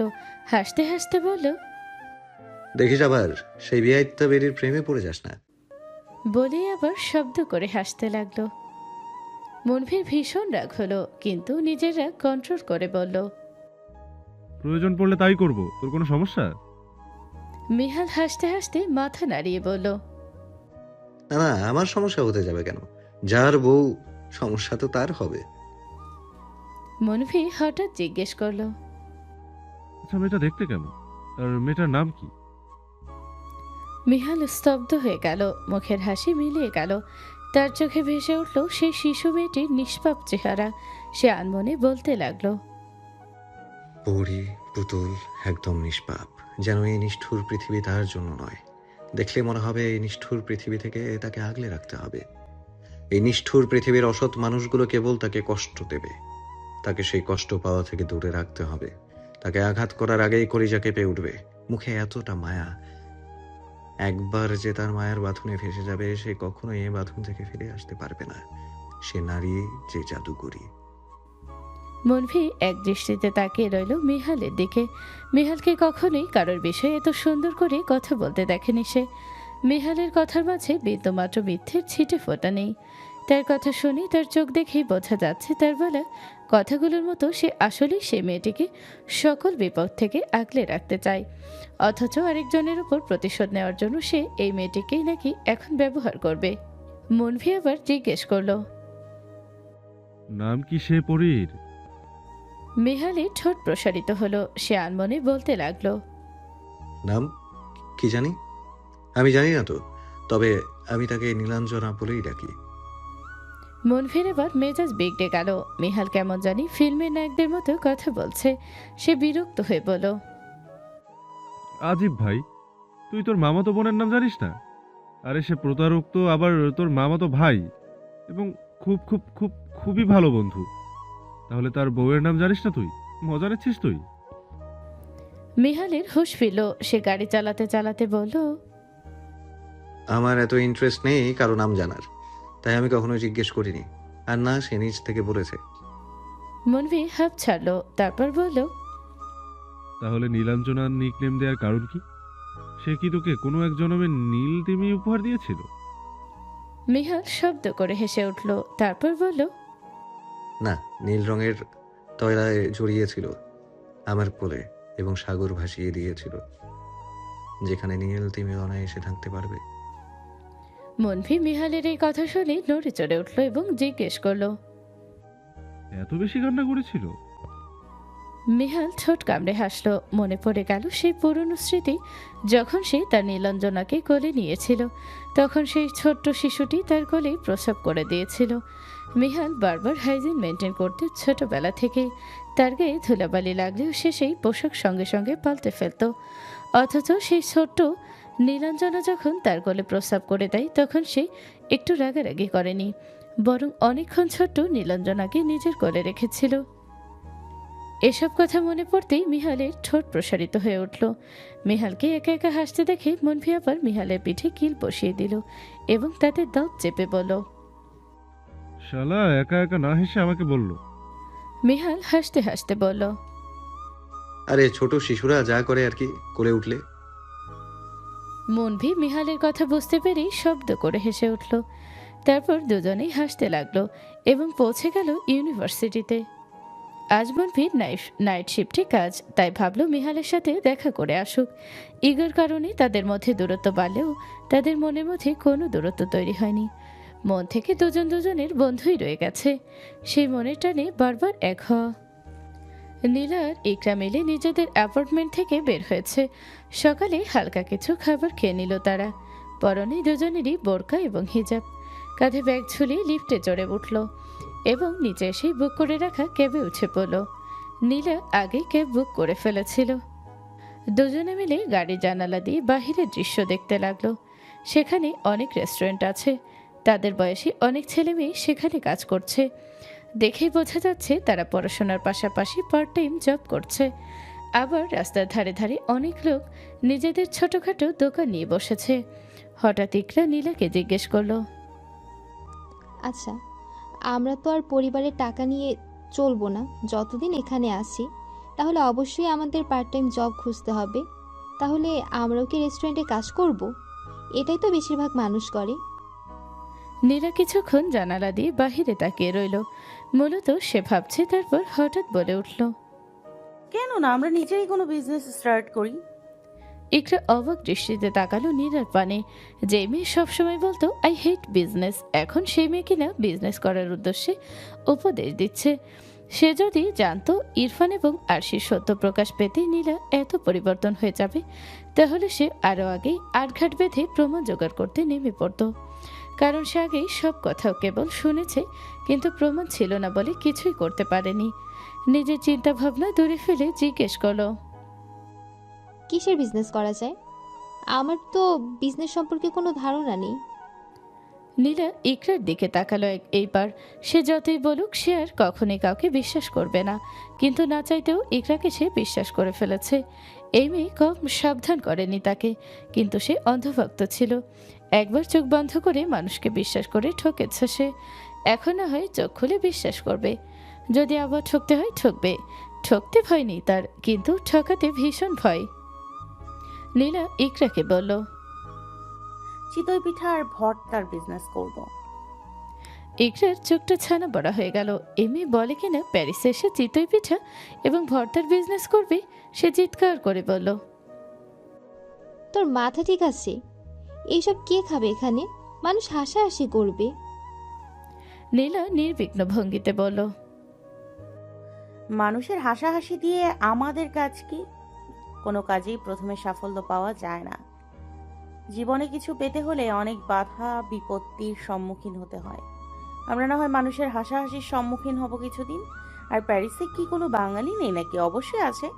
তারা দেখে নিঃসন্দেহে খাবে এবং একজনকে খেতে দেখলে আরো 10 জন এগিয়ে আসবে। আর আমি নিঃসন্দেহে বলতে পারি যে ব্যক্তি এই পিঠা একবার খাবে তার বারবার খেতে মন চাইবে। আর ভর্তার ক্যাটাগরি অনেকগুলো রাখবো। তার পাশাপাশি এক ভর্তা 2 রকম বানাবো, অর্থাৎ অর্ধেক বানাবো বেশি ঝাল দিয়ে এবং অর্ধেক বানাবো কম ঝাল দিয়ে, যাতে বাঙালিরা চাইলে বেশি ঝাল দিয়ে খেতে পারে। এখানকার মানুষ যদি বেশি ঝাল না খায়, তাহলে যাতে স্বাভাবিক ঝাল খেতে পারে। নীলার এমন উপস্থিত বুদ্ধি দেখে ইকরার চোখ বড় বড় হয়ে গেল। তার নীলার প্রতি গর্ব হচ্ছে। সে বুঝে উঠতে পারে না আর সে কি করে নীলার মতো এমন সৎ এবং ভালো মনের মানুষকে ঠকালো। তখনই গাড়ি চালাতে থাকা ড্রাইভার ঘাট পেছনে ঘুরিয়ে বলল, বাহ আপা, আপনার মাথায় তো চমৎকার বুদ্ধি। আমিও একজন বাঙালি। বাংলাদেশ থেকে প্রথমে মালয়েশিয়ায় গিয়েছিলাম, তারপর সেখান থেকে এখানে এসেছি। আজ 5 বছর হয়েছে বাংলাদেশে যাই না। বাংলাদেশের কোনো পিঠাও আর খাইতে পারি না। আপনি যদি এই ব্যবসা শুরু করেন তাহলে আর কেউ খাক বা না খাক, আমি এবং আমার বাঙালি বন্ধুরা থাকবো আপনার রেগুলার কাস্টমার। নীলা এবং ইকরার ঠোঁটে বিজয়ের হাসি ফুটে উঠল। কারণ একজন কাস্টমার আসলে আস্তে আস্তে আরও কাস্টমার আসবে। কোনো কাজ করার আগে যদি প্রথমে মনোবল পাওয়া যায় তাহলে সে কাজ খুব ভালোভাবে করা যায়। যেই মনোবলের অভাব ছিল সেই মনোবল তারা পেয়ে গেল। এখন শুধু তার পরিকল্পনা সম্পন্ন করতে হবে। এই ইউপিতে পৌঁছে গিয়েছে তারা। মুগ্ধ নয়নে পুরো ইউনিভার্সিটি দেখছে, এতটা সুন্দর যা বলার বাহিরে। মনে হচ্ছে তারা হলিউডের কোনো মুভির শুটিংয়ের মাঝখানে চলে এসেছে। আর আশেপাশে মানুষ দিয়ে ঘেরা, সবাই নিজেদের মতো চলাফেরা করছে। অনেক বাঙালির চেহারা দেখা যাচ্ছে, আবার কিছু বোরকা এবং হিজাব পরিহিত মেয়েদের কেউ দেখা যাচ্ছে। বোঝাই যাচ্ছে পড়াশোনার এক জায়গায় এবং যার যার সংস্কৃতি যার যার জায়গায়। এখানে সবাই স্বাধীন। ইকরা নীলাকে বলল। আমার অনেক তৃষ্ণা পেয়েছি। নীলা বলল, আমারও মাথাটা ধরে আছে। তাহলে চল খুঁজে দেখি ক্যান্টিন কোথায়। পেয়ে গেলে তুই পানি খেয়ে নিস এবং আমি কফি নিয়ে নিব। ইকরা সাই জানালো। দুজন মিলে ক্যান্টিন খুঁজতে লাগলো। কিছুক্ষণ খোঁজাখুঁজির পর তারা ক্যান্টিন পেয়ে গেল। চলে গেল ক্যান্টিনে। ক্যান্টিনের ভেতর বসা ছিল মিহাল এবং মনভি। মিহালের ক্লাস অনেক পরে, তাই এখানে বসে আছে। হঠাৎ মনভির দৃষ্টি গেল এক বোরকা পরিহিত মেয়ের দিকে। সঙ্গে সঙ্গে তার চোখ বড় বড় হয়ে গেল। মেয়েটির মুখে এক মায়াবী হাসি, যা সে বলে বোঝাতে পারবে না। গাড়িতে যখন মিহাল একটা মেয়ের বর্ণনা করছিল তখন তার কাছে ওইসব ফিল্মি লাগছিল, কিন্তু এখন এই মেয়েটিকে দেখার পর সেও হয়তো এরকমভাবে কোনো ফিল্মে ডায়লগ বলতে পারবে। হঠাৎ মেয়েটির পাশে আরেকটি বোরকা পরিহিত মেয়ে এসে জিজ্ঞেস করলো, ইকরা, তোর পানি খাওয়া শেষ? মনভির ঠোঁটে হাসি ফুটে উঠল। সে জানতে পারল যে এই মেয়েটির নাম ইকরা। তারা দুজন এদিকেই আসতে লাগলো। নীলার হাতের কফি। মিহালের ফোনে হঠাৎ কল আসলো। সে কল ধরল এবং হঠাৎ উঠে দাঁড়ালো। আর নীলাও ইকরার সাথে কথা বলতে বলতে আসছিল। মিহালের হঠাৎ উঠে দাঁড়িয়ে পেছনে ফেরাতে তার হাতের সাথে মিহালের বুকে ধাক্কা লাগলো এবং মগ থেকে কফি পড়ে গেল মিহালের পেন্টের উপর। ঘটনাটা এত তাড়াতাড়ি ঘটে গেল যে ওই কিছুই বুঝতে পারল না। আর মনভিত ব্যস্ত ছিল ইকরাকে দেখাতে, তাই তার কোনো হুঁশ ছিল না। মিহালের হুঙ্কার শুনে তার হুঁশ ফিরল। কি হয়েছে বিষয়টি বুঝতে পেরে সে বসা থেকে দাঁড়িয়ে উঠল। সে জানে মিহালের কি পরিমাণ রাগ। অন্যদিকে নীলা যেই না সরি বলতে নিচ্ছিল, অমনি মিহালের করা ধমক শুনে তার সরি বলার মুড চলে গেল। সে ভুল করেছে বলেই সরি বলতে হলে, কিন্তু মিহালের কড়া কণ্ঠ তার ঠিক পছন্দ হলো না। এখানে নতুন এসেছে বলে কেউ তার সাথে রুট ব্যবহার করবে এবং সে ছেড়ে দিবে, এতটা বেচারি মেয়ে সে না। মিহাল চিৎকার করে বলল, do you know who I am? ক্যান্টিনে যারা উপস্থিত ছিল সবাই তাদের দিকে চেয়ে রইল। ইকরা কিছুটা ভয় পেয়ে নীলার হাত জড়িয়ে ধরল। মনভি বুঝতে পারল পরিস্থিতি হাতের বাহিরে চলে যাচ্ছে। সে মিহালের কাছে এসে বলল, এই বয়সে প্যান্টে হিসু করে দিস? মিহাল আবার চিৎকার করে বলল, answer me, do you know who I am? Neela মিহালের চোখে চোখ রেখে বলল, I am not interested in your name. তারপর আবার চোখে তাকিয়ে বাংলায় বলল, আপনি যেই প্যারালাল হন না কেন, হু কেয়ার্স? মিহালের চোখ বড় বড় হয়ে উঠল। কেউ কখনো তার সাথে এভাবে কথা বলতে সাহস করেনি। মনভিরও অবাক চোখে তাকিয়ে রইল মেয়েটির দিকে। নীলা আবার মিহালের দিকে তাকিয়ে বলতে শুরু করলো, ইটস মাই বেড। আমি আপনাকে সরি বলতাম, কিন্তু তার আগে আপনি রুড ব্যবহার করেছেন, তাই আমি আর আপনাকে সরি বলবো না। কথাগুলো সে ইংলিশে বলল। তারপরে ইকরার হাত ধরে বের হয়ে পড়ল ক্যান্টিন থেকে। সবার দৃষ্টি তাদের দিকে, আর মিহান তার যেন বিশ্বাস হচ্ছে না কেউ তার সাথে এভাবে কথা বলে গিয়েছে। টেবিলের ওপর কাঁচের গ্লাস ছিল, সে সেটি হাতে নিয়ে রাগের মাথায় ফ্লোরে ছুঁড়ে মারে এবং গ্লাস সঙ্গে সঙ্গে টুকরো টুকরো হয়ে যায়। মনভি কেবল চেয়ে থাকে তার দিকে। মনভি একবার হিমেলের দিকে তাকাচ্ছে তো আরেকবার মিহালের প্যান্টের দিকে। মিহালের ভেজা প্যান্ট দেখে তার এহেন পরিস্থিতিতেও হাসি পেল। মিহালের পেট থেকে একদম উড়ু পর্যন্ত ভিজে গেছে কফি পড়ার কারণে। মনভি শব্দ করে হেসে উঠল সে। মিহালের দৃষ্টি গেল হাসতে থাকা মনভির দিকে। মনভি নিজের পেট চেপে ধরে হাসছে। মিহাল বিরক্ত হয়ে জিজ্ঞেস করলো, হাসছিস কেন? মনভি হাসতে হাসতে বলল, তোকে কি ডাইপার গিফট করতে হবে? মিহাল তীক্ষ্ণ দৃষ্টি নিক্ষেপ করলো মনভির দিকে, কিন্তু মনভি এসবে পরোয়া না করে নিজের মতনই হাসতে লাগলো। ক্যান্টিনে তখন অনেক স্টুডেন্টই উপস্থিত ছিল। সেখানে লিসা কায়নাত নামক সেই মেয়েটিও উপস্থিত ছিল। সে মিহালকে কি করে পটানো যায় সারাক্ষণ সেই ধান্দাতেই থাকে। সে যখন দেখলো মিহাল এখানে এসে বসছে, সেও সঙ্গে সঙ্গে এখানে এসে পড়েছিল। কিছুক্ষণ আগে ঘটে যাওয়া কাহিনী সে নিজ চোখে দেখেছে। তাই এখন মিহালের সামনে ভালো সাজার জন্য মিহালের দিকে এগিয়ে আসলো। মিহাল তখনও রাগে ফুঁসছে। যেখানে সে সবাইকে মুখের উপর বলে যে সে কারো নাম শুনতে ইন্টারেস্টেড না, সেখানে তার মুখের উপর একটি মেয়ে তাকেই তার কথাটি শুনিয়ে দিল। তা ঠিক হজম হচ্ছে না। তখনই লিসা তার সামনে এসে টিস্যু বাড়িয়ে দিয়ে বলল, এটা নিন প্রফেসর, আপনার প্যান্ট ভিজে গিয়েছে। মেয়েটার সাহস দেখে আমি অবাক হচ্ছি, কত বড় স্পর্ধা। আপনার উপর কফি ফালিয়ে দিয়ে আবার আপনাকে কথা শুনিয়ে চলে গেল। চিন্তা করবেন না, আমি ওকে দেখে নিব। কি করে ওকে এই ক্যাম্পাস থেকে বের করা যায় তার দায়িত্ব আমার উপর ছেড়ে দিন। মনভির হাসি এতক্ষণে থেমে গেল লিসার কথা শুনে। একবার লিসার দিকে তাকালো তো আরেকবার নিজের বন্ধুর দিকে তাকালো। সে বুঝতে পারল এই মেয়েটি সেই মেয়ে যার কথা মিহাল আগে তাকে বলেছিল। মিহাল অনেক আগেই তাকে বলেছিল যে তার ইউনিভার্সিটির একটি স্টুডেন্ট সবসময় তার সাথে কথা বলার জন্য চেষ্টা করে। মনভি তো এতদিন কেবল শুনেছিল মিহালের মুখ থেকে, কিন্তু আজ নিজের চোখ দিয়ে দেখল। মিহালের মাথা এমনিতেই গরম ছিল, এখন বিগড়ে যাওয়া মেজাজ আরও বেশি বিগড়ে গেল। সে লিসার হাত থেকে টিস্যু না নিয়ে বরং মনভিকে বলল, চল আমার কেবিনে যাই, সেখানে এক্সট্রা কাপড় আছে, আমি গিয়ে চেঞ্জ করে নেব। মনভি বুঝতে পারল মিহালের মেজাজ এখন অনেক গরম হয়ে আছে, তাই আর বেশি তেতালো না, কারণ এখন তার যেভাবেই হোক এই ইউনিভার্সিটিতে বারবার আসতে হবে সে বোরকা পরিহিত মেয়েটিকে দেখার জন্য। যেহেতু মেয়েটির নাম সে জানতে পেরেছে, তার মানে মিহালের কাছ থেকে পরবর্তীতে মেয়েটির খোঁজ খবর সে নিতে পারবে। তাই সেও মিহালের সঙ্গে সঙ্গে হাঁটতে লাগলো। অন্যদিকে লিসা হাতে টিস্যু নিয়ে এভাবে দাঁড়িয়ে রইল। তার মিহালের এই অ্যাটিটিউড একদম পছন্দ না।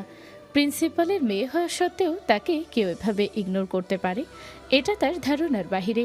সে যতই মিহালের কাছে আসতে চায়, মিহাল ততই তার থেকে দূরে দূরে যায়। ইরফান এখন অনেকটাই সুস্থ, কিন্তু তার মন তাজির প্রতিনিয়ত অসুস্থ হয়ে পড়ছে। আজ আরশি আসবে। এই কয়দিন আরশি ছিল না এ বাড়িতে। ইরফানের মা তার খেয়াল রেখেছিল। ইরফান নিজের রুমে বিছানায় পায়ের উপর পা রেখে বসে আছে। বসে বসে একটা কথাই ভাবছে যে তার অ্যাক্সিডেন্ট হয়ে গেল, অথচ নীরা একবারও তার খোঁজ খবর নিল না। তাকে দেখতে আসেনি সেটা সে মেনে নিতে পারলেও প্যারিসে যাবার পর নীরা একবারও তাকে ফোন দিয়ে কথা বলল না, এটা ঠিক সে মেনে নিতে পারছে না। তার উপর নীলা গিয়েছে প্যারিসে, যা সব থেকে বড় ভয়ের বিষয়। এখানেই তো তার সকল সত্য লুকিয়ে আছে। যদি নীলার কাছে প্রকাশ পেয়ে যায়, তাহলে সে আরও খারাপ হয়ে যাবে এই পরিবারের চোখে। সে যে ধোঁকা দিয়েছিল কাউকে, তারই খুব কাছের আত্মীয়কে। যদি তার পরিবার জানতে পারে যে সে এই পরিবারের সব থেকে কাছের কোনো আত্মীয়র সাথে যোগাযোগ করতে পেরেছিল এবং তাদেরকে ধোঁকা দিয়ে এসেছিল, তাহলে তার পরিবার তাকে ত্যায্য করে দেবে। এইসব ভাবতেই তার গায়ে কাঁটা দিয়ে ওঠে। এমন সময় আরশি ঘরে প্রবেশ করলো। ইরফান এক নজর তাকালো আরশির দিকে। পরনে তার সাদা রঙের টাইট থ্রি পিস একদম গায়ের সাথে মিশে আছে, ওড়না কোনো রকম করে গায়ে জড়ানো। আগে যখন আরশি তার প্রেমিকা ছিল এবং তখন এসব ড্রেস যদি পরতো, তার কাছে একটুও খারাপ লাগতো না, বরং আকর্ষণীয় লাগতো। কিন্তু এখন তার খুব গায়ে লাগছে। কারণ রাস্তা দিয়ে আরশি এটা পরে এসেছে, তার মানে অন্যান্য পুরুষেরা আরশিকে দেখেছে। সে নিজেও একজন পুরুষ, খুব ভালো করে জানে অন্য পুরুষেরা নারীদের দিকে কিভাবে তাকায়। তার মাথাটা গরম হয়ে গেল। সে আরশিকে ধমক দিয়ে বলে উঠল, এইসব কী ধরনের পোশাক পরেছো তুমি আরশি? ভুলে যাও না তুমি মির্জা পরিবারের বউ। তোমার মান সম্মান না থাকলেও মির্জা পরিবারের একটি মান সম্মান আছে। পরবর্তীতে আর এই ধরনের ড্রেস পরে বাইরে আসা যাওয়া করবে না। আর বাড়িতে বেড়াতে আছে তাদের সামনে ধরনের পোশাক পরবে না। এরপর থেকে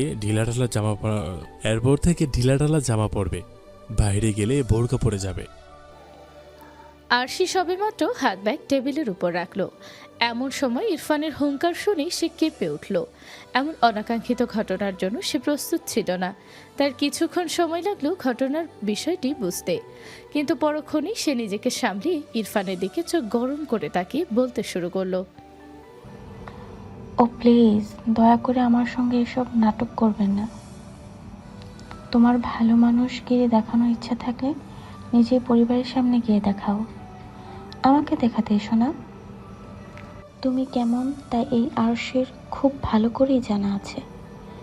আর রইল বাকি এইসব ড্রেস পরার কথা, তাহলে যখন তোমার সাথে প্রেম করতাম তখন তো খুব ভালো লাগতো আমাকে এইসব ড্রেসে দেখতে, তাহলে এখন কেন ভালো লাগছে না? আগে আমি দেখতে যেমন ছিলাম এখনও তেমনই আছি।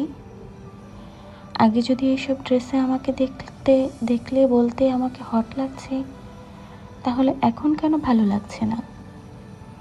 যখন প্রেমিকা চাই তখন হট সুইট 16 মেয়ে খোঁজো, অথচ বউ যখন চাও তখন বোরকোয়ালি পর্দাশীল মেয়ে খোঁজো। এইটা আবার কোন ধরনের চরিত্র তোমাদের পুরুষদের?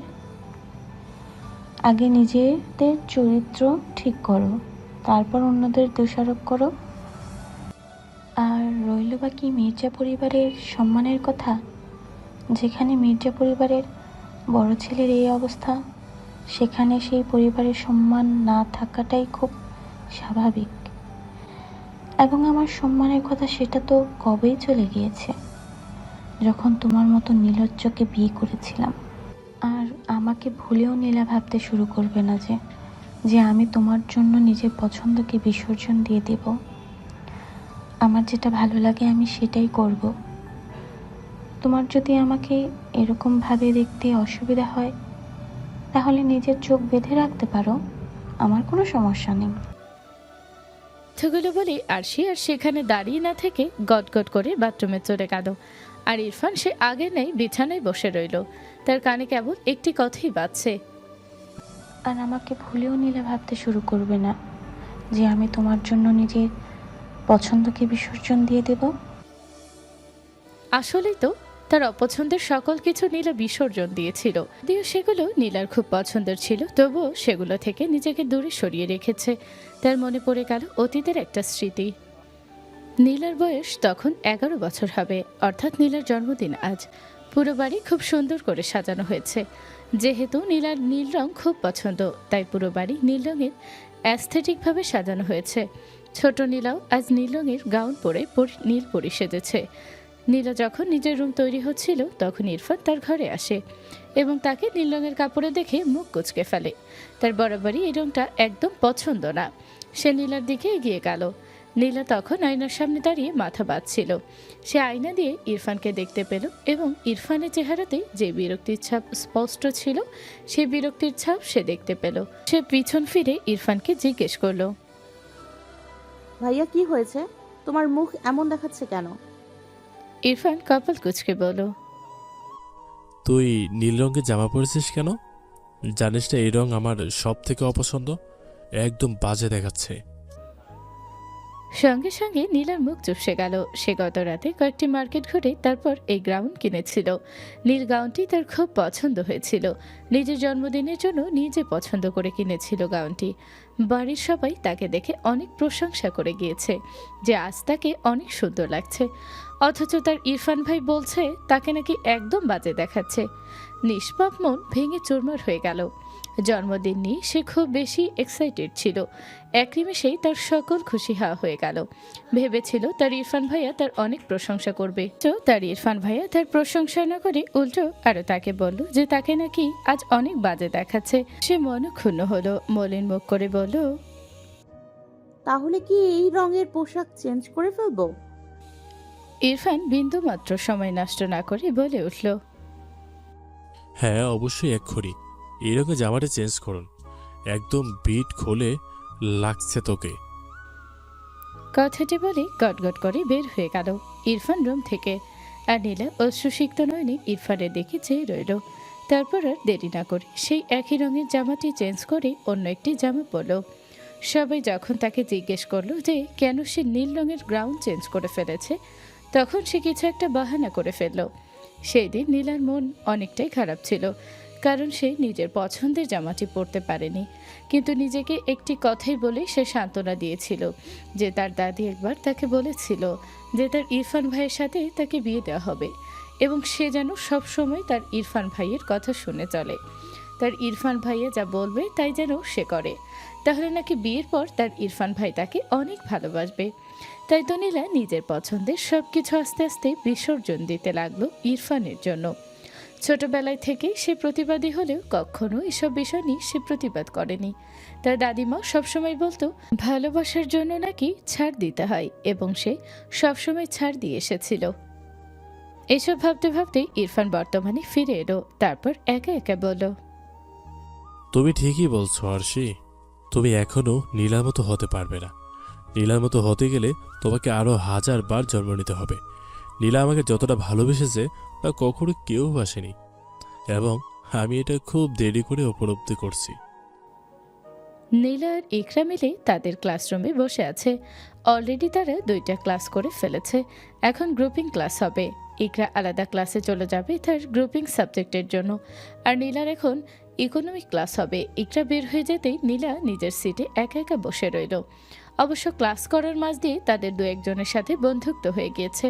হয়তো আস্তে আস্তে সামনে আরও নতুন বন্ধু পাবে তারা। লিসা ক্লাসে প্রবেশ করলো।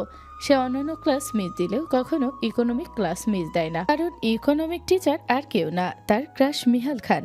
তাই তো একদম ভদ্র ছাত্রীর মতো ক্লাসের সব পড়া রেডি করে ক্লাসে প্রবেশ করেছে। কিন্তু ক্লাসে আসতেই ফার্স্ট বেঞ্চে দেখতে পেল বোরকা পরিহিত সেই মেয়েটিকে, যে ক্যান্টিনে মিহালের উপর কফি ফেলে দিয়েছিল। সঙ্গে সঙ্গে তার মাথাটা গরম হয়ে গেল। সকালবেলা মিহাল তাকে যে ইগনোর করেছিল সেই রাগ এখন আবার চড়ে বসলো তার মাথায়। নীলা নিজের আসনে বসে সামনে বই হাতে নিয়ে বইয়ের পাতা উল্টাচ্ছিল।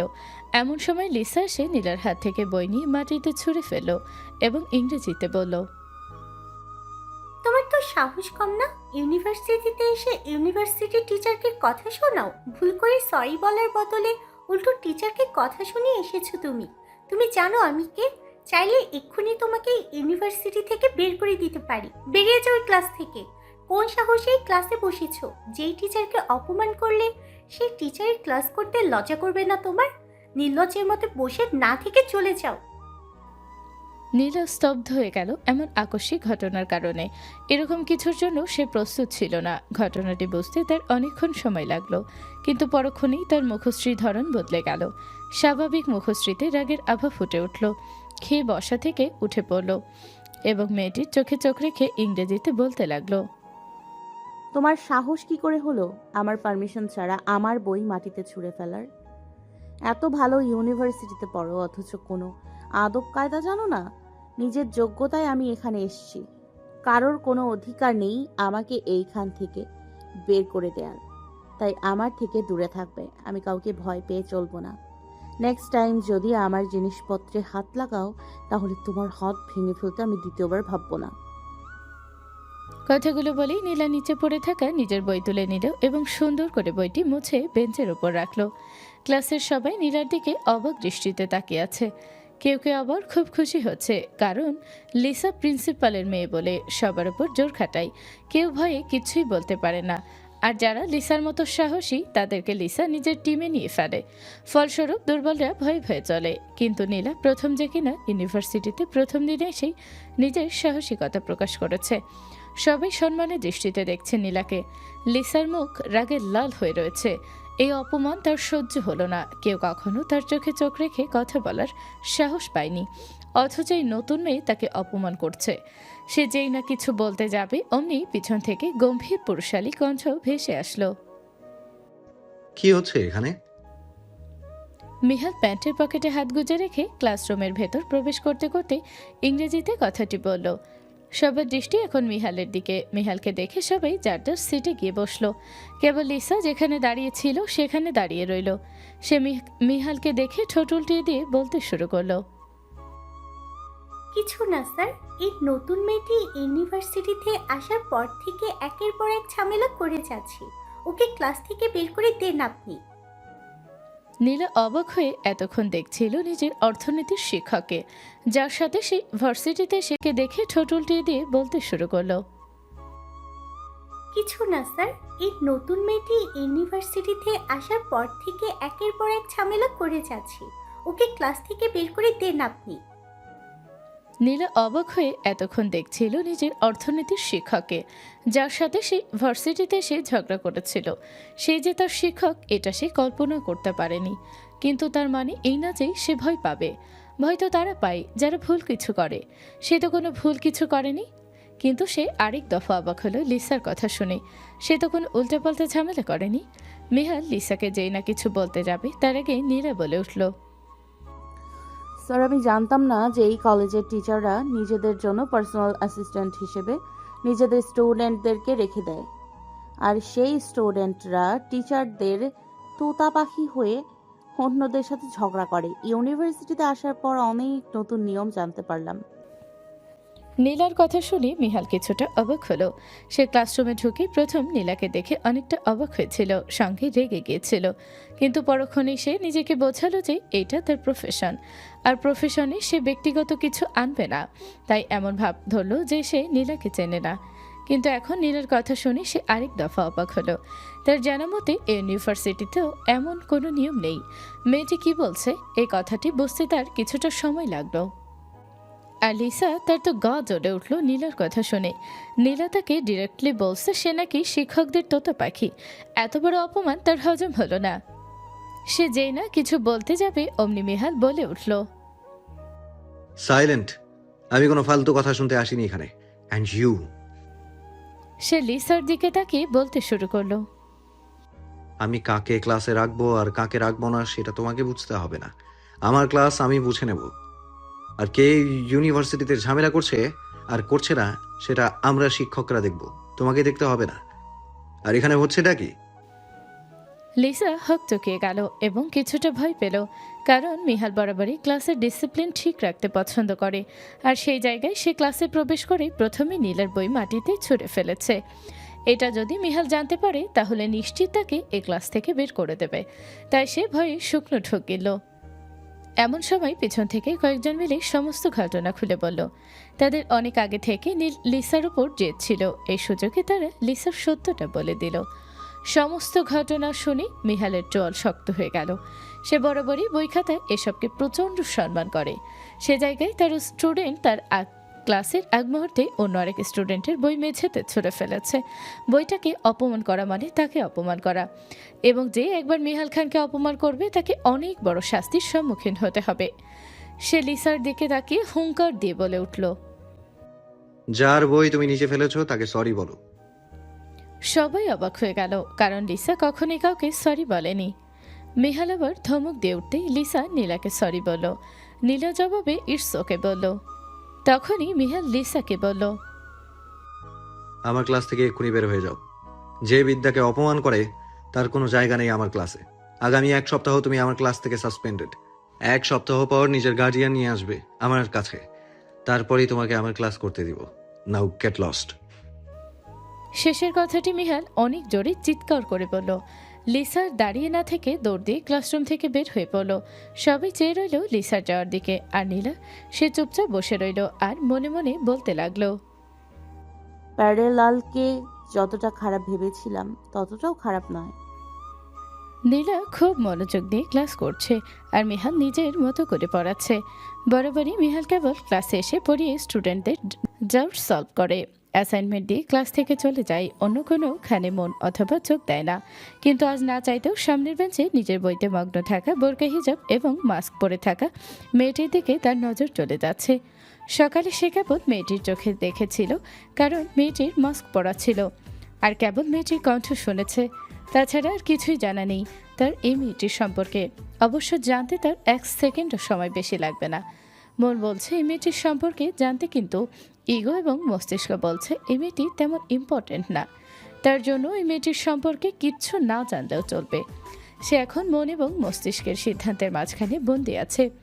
তবুও বরাবরই পড়ানোর মাঝে মাঝে মেয়েটির চোখের দিকে নজর চলে যাচ্ছে এবং নিজের এহেন কাজে সে নিজেই বিরক্ত বোধ করছে। তার সাথে কখনো এমন কিছুই ঘটেনি। যতটা নিজের উপর বিরক্ত বোধ করছে, তার থেকে বেশি মেয়েটির উপর বিরক্ত বোধ করছে। মেয়েটি এমন ভাব নিয়ে বসে আছে যেন মেয়েটি তাকে চেনে না এবং সকালে কিছুই ঘটেনি তাদের মাঝে, অথচ এমন কাজ করেছে যা আজ পর্যন্ত কেউ করার সাহস পায়নি একজন বাদে, আর তার সেই ছোট্ট নীলাঞ্জনা, যে একবার তার প্যান্ট ভিজিয়ে দিয়েছিল। যখন মিহাল তার ছোট্ট নীলাঞ্জনাকে প্রথমবার দেখেছিল, তখন নিষ্পাপ শিশু বাচ্চাটি তার প্যান্ট ভিজিয়ে দিয়েছিল।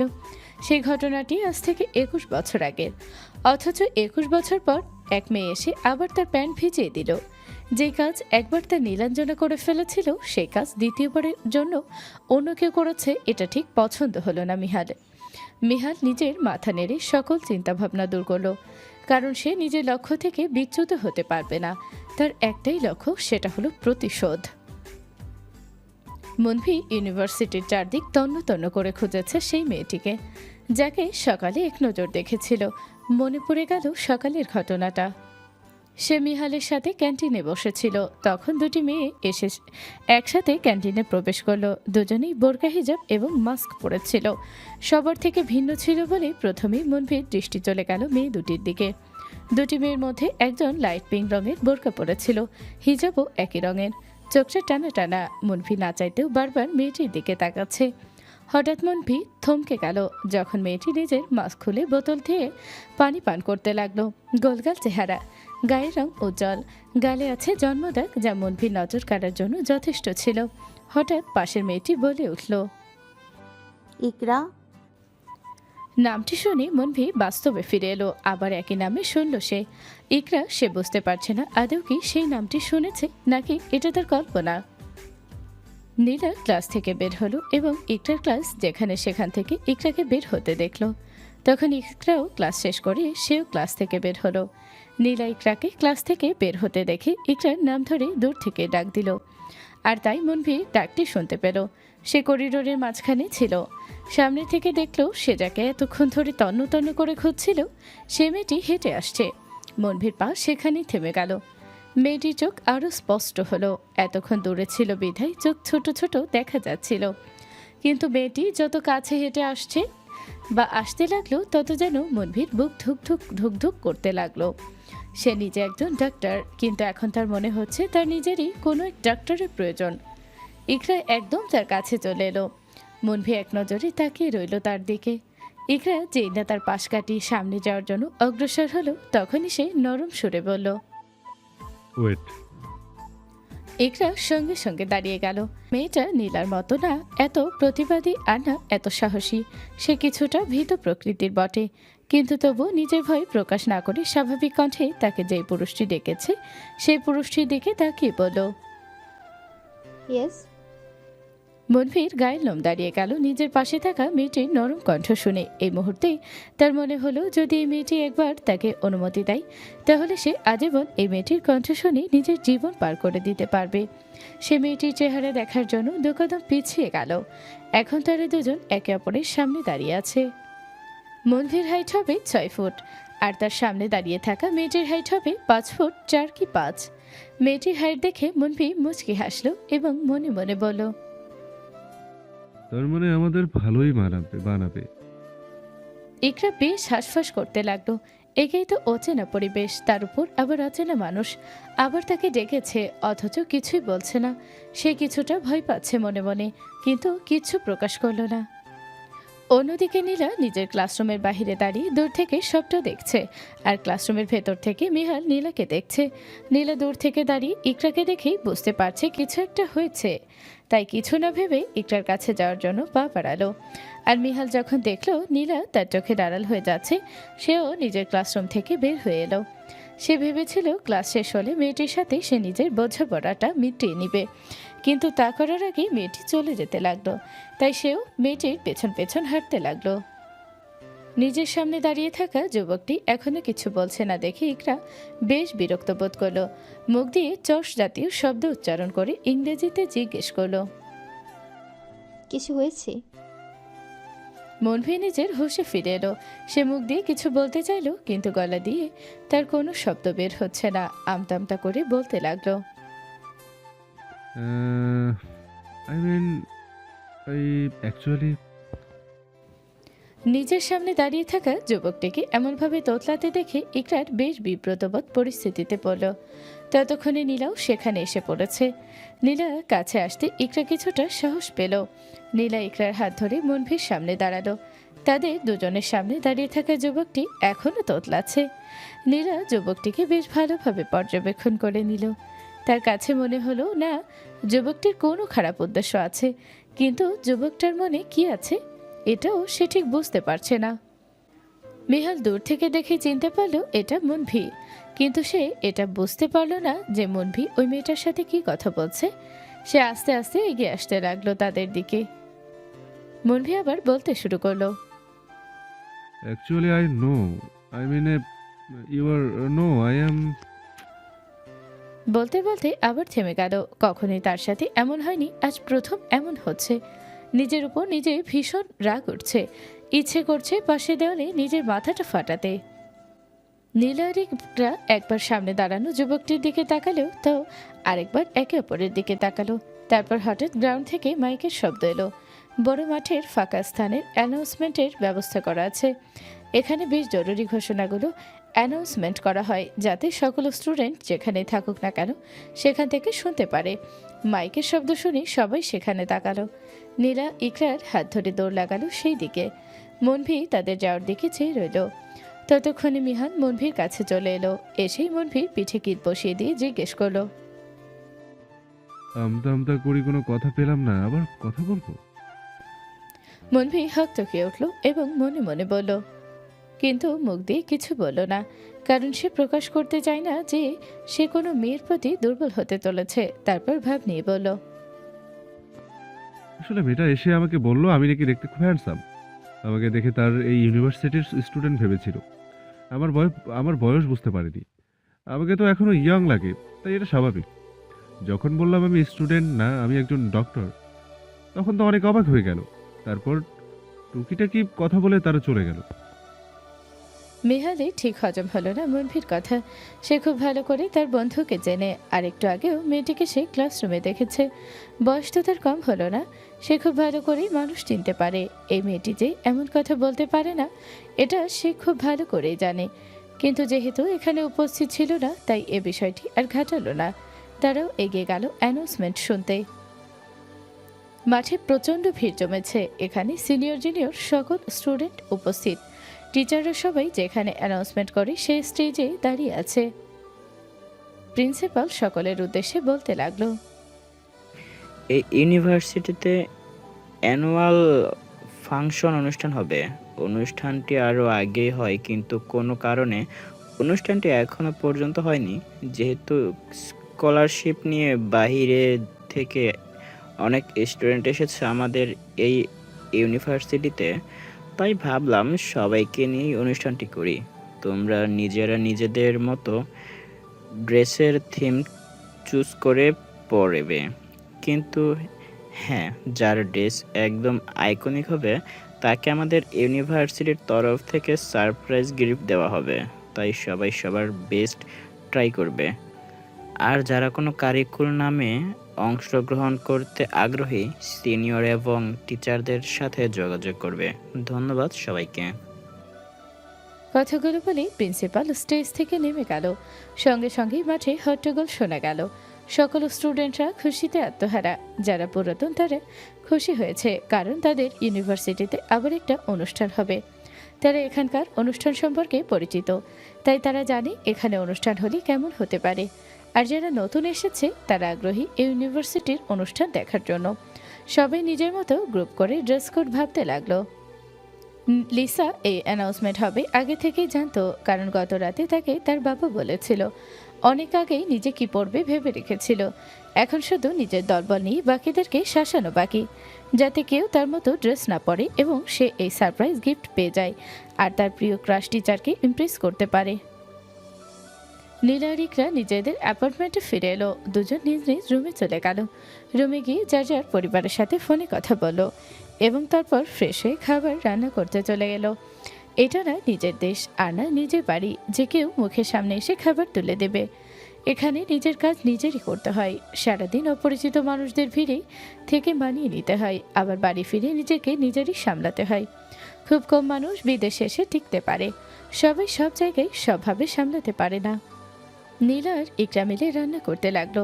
ভাত বসিয়েছে, ইকরা পেঁয়াজ আলু কাটছে আর নীলা ডাল বসিয়েছে। এতেই তাদের সুন্দর হয়ে যাবে। ইকরা নিজের কাজ করতে করতে বলল, তুই কি সত্যি চিতই পিঠার ব্যবসা করবি? নীলা মুচকি হেসে বলল, করলে মন্দ কোথায়? ইকরা আমতা আমতা করে বলল, না মানে লোকে কি বলবে? আর বাংলাদেশের কেউ শুনলে তো হাসাহাসি করবে, বিশেষ করে আরশি আর ইরফান ভাইয়া। নীলা হাসলো, তারপর মোহমুক্ত ভঙ্গিতে বলল, শোন, যাদের মেন্টালিটি খুব চিফ তারাই এই কাজকে ছোট ভাববে, কিন্তু কোনো কাজই ছোট না। এখন আমাদের বাংলাদেশে এই পিঠার প্রচলন বেশি। সেখানে গরিবরা রাস্তায় চুলা নিয়ে বসে পিঠা বানিয়ে রোজগার করছে, তাই এই কাজ সবার কাছে ছোট লোকের মনে হয়। অথচ এই ছোট লোকেদের হাত দিয়ে বানানো পিঠা খেতে কোনো সমস্যা নেই, কিন্তু এখন যদি কোনো ভালো রেস্টুরেন্টে এই পিঠা বানানো হতো তাহলে সেটি ফ্যান্সি খাবার হতো, সবাই সে কাজকে অ্যাপ্রিসিয়েট করত। আসলেই সমস্যা কাজে না, সমস্যা হলো মানুষের মস্তিষ্কে। উদাহরণস্বরূপ দেখ, ইদানিং একটা আপুর ভিডিও খুব ভাইরাল হচ্ছে, ফেসবুকে গেলেই তাকে দেখা যায়। মিম আপু, সে এখন নিজের বিজনেস নিয়ে বসেছে, কিন্তু এক লাফে কি সে এত দূরে পৌঁছে গিয়েছে? কখনোই না। সেও তো প্রথমে রাস্তায় খাবার নিয়ে নেমে বিক্রি করে তারপর এই পর্যন্ত আসতে পেরেছে। তোর কি মনে হয় সে কখনো কারোর কথা শুনিনি? অবশ্যই শুনেছে, কিন্তু সে কাউকে পরোয়া না করে নিজের মতো এগিয়ে গিয়েছে। নীলা একটু থেমে আবার বলতে লাগলো, আচ্ছা, আরেকটি উদাহরণ দেখাই। কলেজ ইউনিভার্সিটিতে শীতকাল হলেই পিঠা উৎসব হয়। একটা কথা মাথায় রাখবি কিনা, আমরা যেই সমাজে বসবাস করি সেখানে কিন্তু স্টুডেন্টরাই পিঠা বানিয়ে স্টল নিয়ে বসে। সেটার মাধ্যমেই কিন্তু একটা শিক্ষা পাওয়া যায় যে কোনো কাজই ছোট না। এইটার মাধ্যমে রোজগার করা যায়, কিন্তু সেসব বিষয় নিয়ে কেউ ভাবেই না কখনো। নিজেদের মতো আনন্দ ফুর্তি করে জিনিসগুলোকে সবাই উপেক্ষা করে চলে। একটা কথা বলি, শুনতে খারাপ লাগলেও কিছু করার নেই, কিন্তু আমরা যেই সমাজে বসবাস করি সেইটা হিজড়া মার্কা সমাজ। হিজড়ার সাথে তুলনা করলেও হিজড়াদের অপমান করা হবে। অনেক সময় অনেক হিজড়াদের মানসিকতা ভালো পাওয়া যাবে, কিন্তু সমাজে বসবাসরত কিছু মানুষের মানসিকতা অনেক ছোট থাকবে। তাই মানুষের কথায় কান না দিয়ে নিজের মতো এগিয়ে যেতে হবে এবং নিজের যোগ্যতায় কিছু করতে হবে। একটা কথা তো শুনেছিস অবশ্যই, failure is the pillar of success. ব্যর্থতাই সাফল্যের স্তম্ভ। তাই কে কি বলবে, কে কি ভাববে, এটা ভাবলে কখনোই নিজে খুশি থাকতে পারবো না। আর আমার কাছে নিজেকে খুশি থাকা সব থেকে বেশি ম্যাটার করে। অন্যের টাকার আশায় চাকরি না করে নিজ যোগ্যতায় কিছু করব। 10 টাকার জায়গায় 5 টাকা কামাবো, এটাই আমার চলবে। কিন্তু তবু ছোট মস্তিষ্ক বহনকারী মানুষদের কথা শুনে পিছুপা হব না। নীলা মির্জা একবার যা সিদ্ধান্ত নেয় সেখান থেকে পিছুপা হয় না। আমার কাছে মোটামুটি অনেক টাকা জমানো আছে, সেই দিয়েই বিজনেস শুরু করতে পারবো। আশা করি তুই আছিস আমার সাথে। ইকরা এতক্ষণ যাবৎ মুগ্ধ হয়ে নীলার কথাগুলো শুনছিল। সে কখনো এভাবে ভেবে দেখেনি। সে নীলার চোখে চোখ রেখে ঠোঁটে হাসি ফুটিয়ে ভরসা দিয়ে বলল, I am always with you. Mihan নিজের রুমে বসে আছে, সামনে স্কেচবুক এবং হাতে তার ড্র পেন। আজ সকালে নাম না জানা সে মেয়েটির চোখ আঁকলো সে মাত্র। সে নিজেও জানে না কেন এই কাজটি করেছে, কিন্তু ইচ্ছে করলো তাই এ কাজটি করে ফেল। মেয়েটির উপর তার রাগ ওঠার কথা, কিন্তু আশ্চর্যজনকভাবে তার তেমনভাবে কোনো প্রকার রাগ উঠছে না। বরং বাড়ি ফিরেই চেঞ্জ না করে আগে চোখের ছবি আঁকতে বসে পড়ল এবং মেয়েটির চোখ যেরকম হুবহু সেরকম ছবি আঁকতে সফল হলো। খুব বেশি তো দেখেনি এই মেয়েটিকে, আজকেই তো দেখলো, তবু এত পারফেক্ট আঁকতে পারবে সে ভাবতে পারেনি। চোখের ছবিটি দেখে গভীর দৃষ্টিতে তাকে জিজ্ঞেস করলো, আসলে কি আমি এত ভালো ছবি আঁকতে পারি, পরক্ষণে আবার আনমনে বলে উঠল, নাকি এই চোখের মালিক আসলে এমন পারফেক্ট চোখের অধিকারী? তার মা নিচে বাংলা গান শুনছিল। তার দরজা খোলা থাকার কারণে সেখান থেকে গানের লাইনগুলো ভেসে আসলো। মন্দ করেছে আমাকে ওই দুটি চোখে, কি নামে ডেকে বলবো তোমাকে। মন্দ করেছে আমাকে ওই দুটি চোখে, পালাতে পারিনি আমি যে দিশে হারা। দুটি চোখ যেন আমায় দিচ্ছে পাহারা, পালাতে পারিনি আমি যে দিশে হারা। দুটি চোখ যেন আমায় দিচ্ছে পাহারা, ধরা পড়ে গেছি